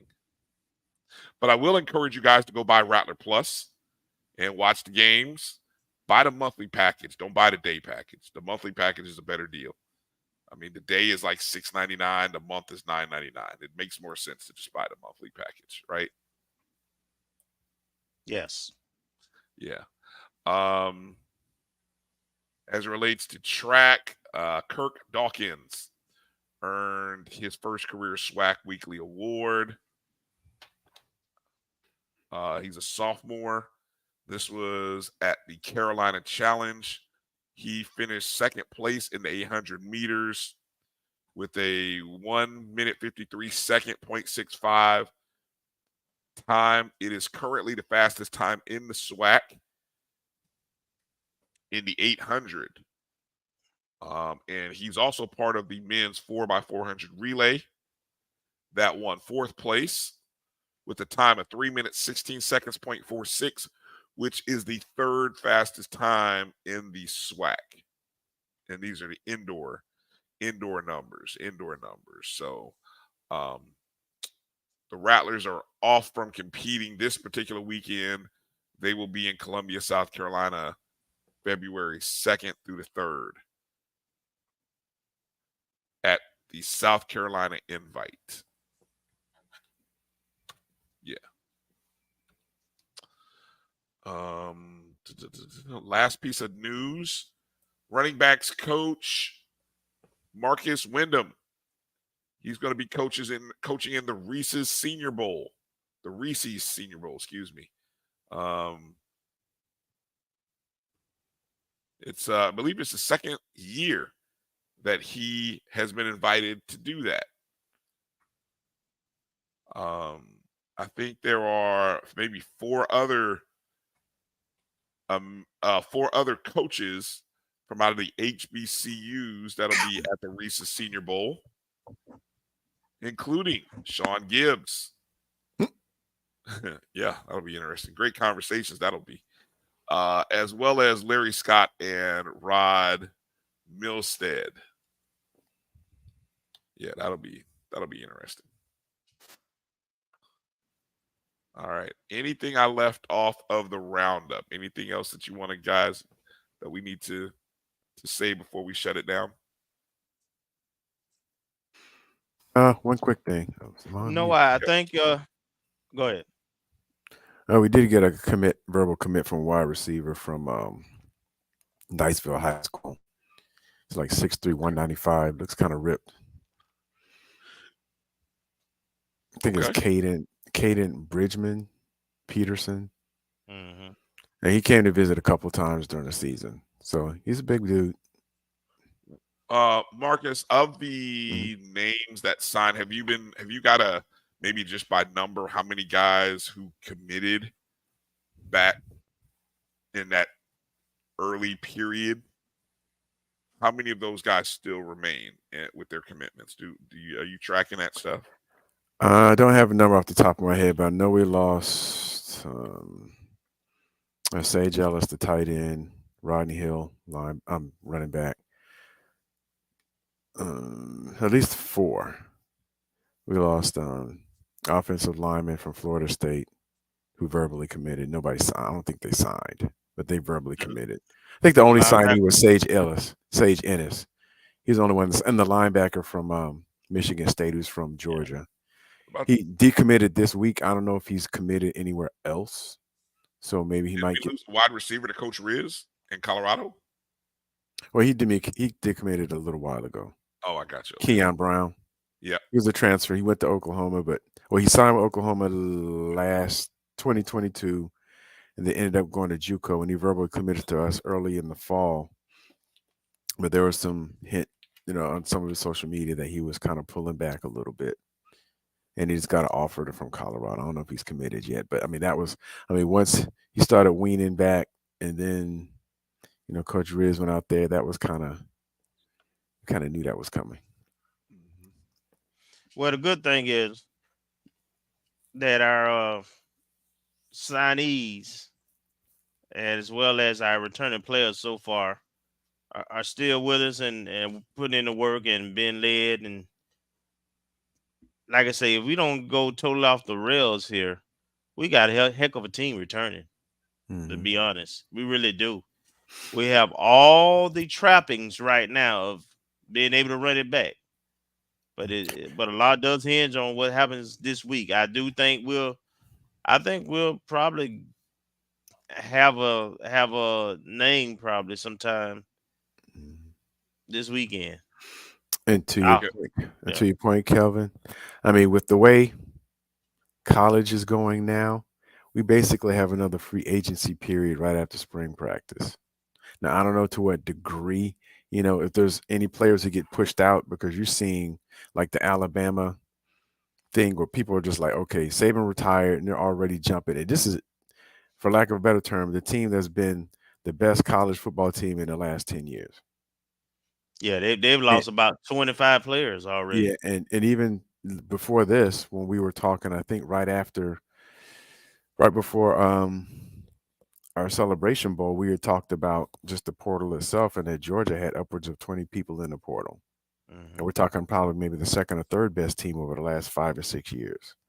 So it's not necessarily the trappings of being the best team, it's the best situation. So there could be a lot of folks who may be ripe for the picking, for lack of a better term, after spring practice when the second transfer window opens for whoever our coach happens to be to fill in any gaps. And we know that we're already losing like 25, 30 players due to just sheer graduation because we had a lot of seniors, like 30 plus seniors.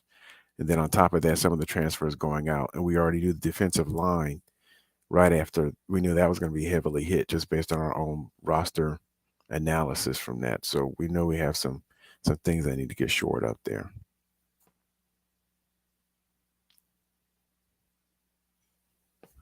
You on mute, Brian? Yeah, I was going to say, I was like, Oh, sorry, I was on mute. Yeah, did the FAU quarterback stay? As far as we know, yeah, he signed. As far as we know, we haven't seen any evidence of him bouncing. All right. Just looking to see if there's anything else in the chat. Got to give a shout out again to thank our guest, Andrew Whigham and Michael David of the First Strike group. Again, there's the email address. If you would like to reach out to them, that's the First Strike group, firststrike1987@yahoo.com. We'll try to we'll have them on next week, and then we can kind of talk about maybe showing you guys some visuals of what they're proposing.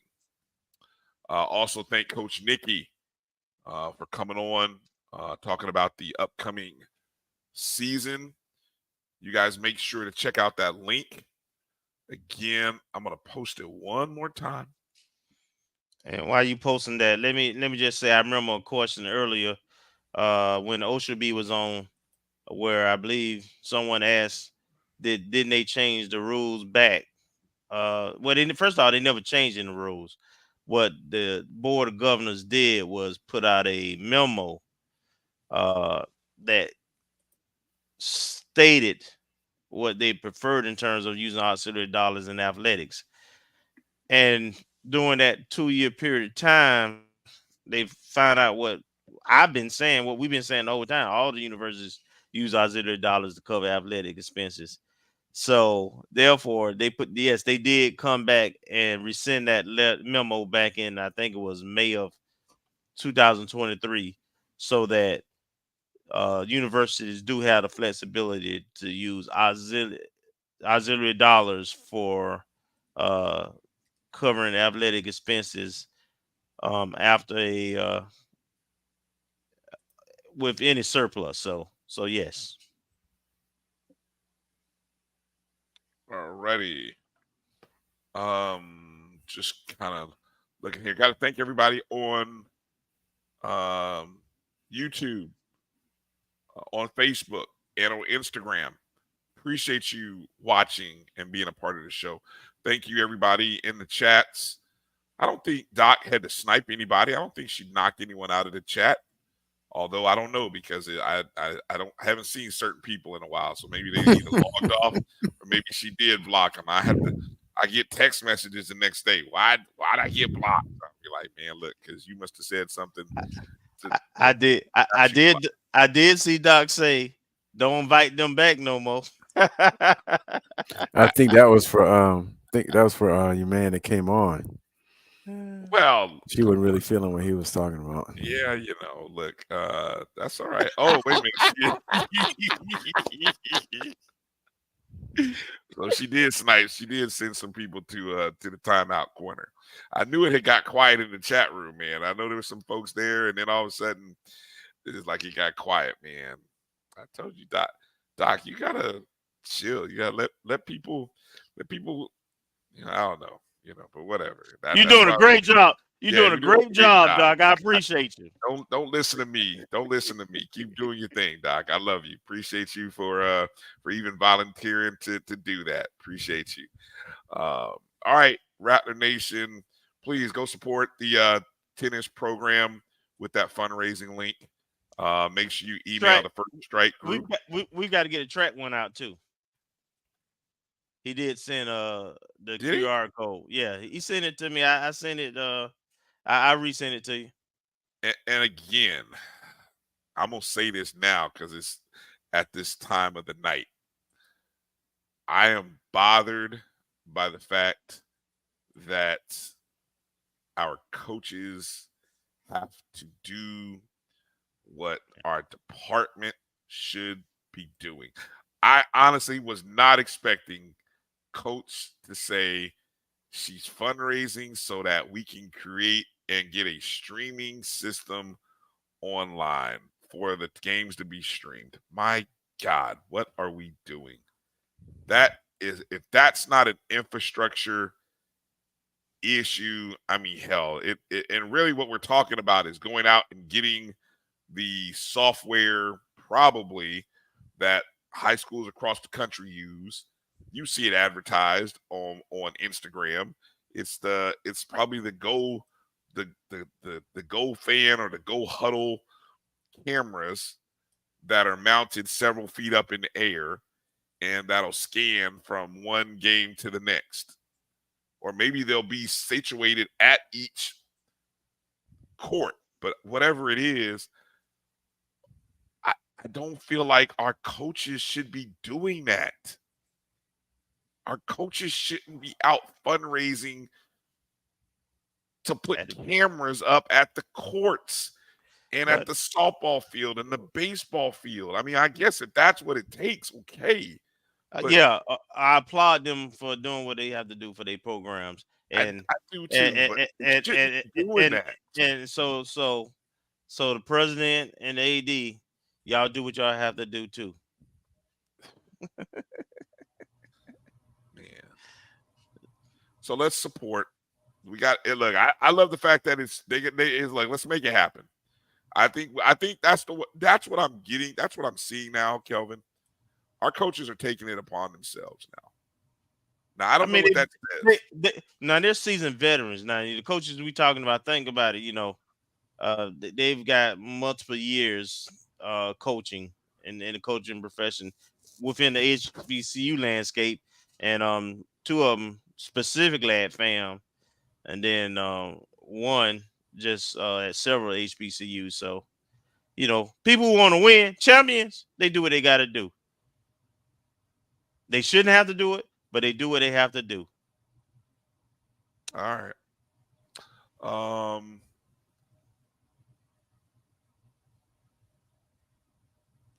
was just looking to see if there's been any movement. All right, folks, let's go make a difference here for the tennis program. Trying to raise $10,000. We got 16 days to do it. Let's all find a way. Yeah, we got boosters. I'd love for the boosters to be a part of it, but I think the boosters are involved in this search and trying to help finish this search for a football coach. So, well, I mean, you can chew bubblegum and walk at the same time, man. You should be able to do. You should be able to do two things. Number one, and not saying they're not, but we that's why First Strike and what they were talking about is important. Yeah. And so I don't want nobody to come on here and and poo-poo and say we got to do this, we got to do that, man. All I hear is what I call a sitter. Folks who just want to take everything that people bring to the table and sit on it. They ain't gonna never do nothing with it. Yeah. But they ain't gonna bring nothing to the table themselves. That's true. I can't stand, and I don't want to hear nothing, about sitting on something. You got to do this, you got to check this out. No, get off your butt. Let's work together and let's do what we can. Let's have some action. Let's do. And start talking about what we get. Well, we got to check this out. No, that's part of the process anyway. All right, go ahead. I'm through. Marcus, give me a name. Who's gonna be named the head football coach at the end of the week? Oh, you putting that on me? I am. We're gonna all throw a name out. Come on, let's go. Name. We're all gonna throw a name. Pudding. Who? What did he say? Pudding. Ask me again, I tell you the same. I'm gonna go with Coach Cozy. Oh, okay. I do have a 1B, but I don't want to get banned by Dr. Oh my goodness. All right, who you got, Kelvin? Come on, throw a name. Smitty Rock. All right, Fred McNair. That was my 1B. Think it's gonna happen. Surprise me. I love to be wrong, but unfortunately, I might be right. We'll see. All right. We'll find out. All right. Play with Rattler Nation if you want to. Hey, I'm just saying. Hey, you can have all the media friends you want to. We might have met our match. Rattler Nation might have met their match. See why you did that. I'm sorry. That was unnecessary. That was unnecessary. I didn't write it though. I didn't put it out there. Somebody else wrote it. I'm just reading the headlines. Steven to get 100 more emails of messages. They probably done turned off messages on that post because they were giving her the business. Really? Well. Oh yeah. Hey, she had a few media friends backing her, so they gotta. It's all good. It's all good. Everybody has to have I do have a quick question. Even though it's not comparative, it's apples to oranges. But Texas A&M, did they have a coach on the hook? And they I don't know, something up with the booster. And he's like, get off the plane. And they hired a guy away from Duke.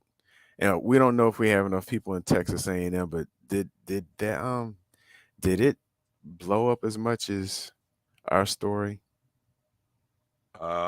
No, or maybe we're just hypersensitive to it because we're FAMU fans, and so that's all we watching. And maybe for Texas A&M, they had the same level. Our drama has lasted longer. Our coaching search has lasted longer. It hasn't quite lasted as long as Texas Southern. No, not Texas Southern. Texas A&M. Right. But what I'm saying. I know. Oh, I see what you're saying. Yeah. You know what I'm saying? The Texas A&M, they said nope. And then guess what? The next day, they went and got their guy. But you know why? They stroking checks. They got money. The decision is easy when you got the resources. They're like, hell no, we ain't paying for that guy. We're gonna pay for this guy. And they switched course. Yeah, thank you, Jawanza. I think it was Stoops. Wasn't it Mike Stoops from Kentucky?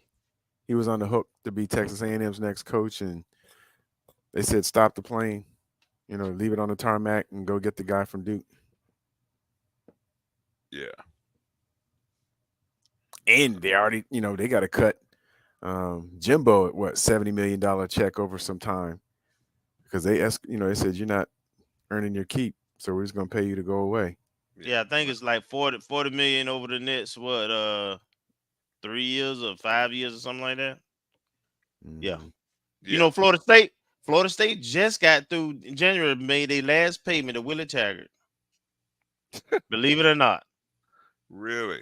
This month, it was their last payment. Willie Taggart's available. Yeah, I was worried about it. I was worried about the list. Is that why you said that, Kelvin? I catch the hint. I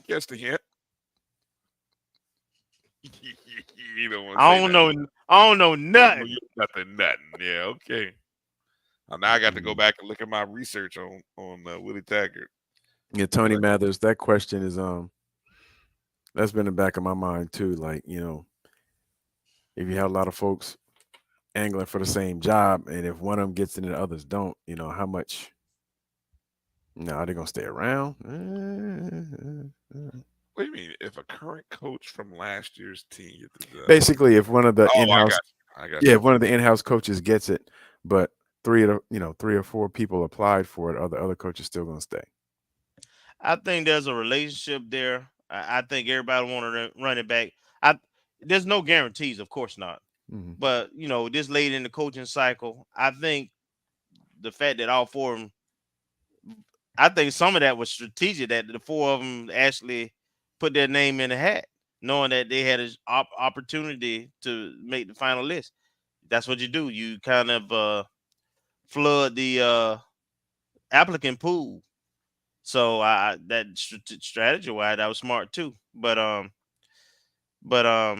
you know, I would say there's a very good chance that that would happen, but there's no guarantee. I could easily see at least one falling out potentially. All right. Let's pick up this show and get out of here. Thank you to everybody for being with us this evening. You be well. Strike hard where you can, but strike wisely. And you know, just think before you press send. I'm gonna start doing that a little more. Think before you press send.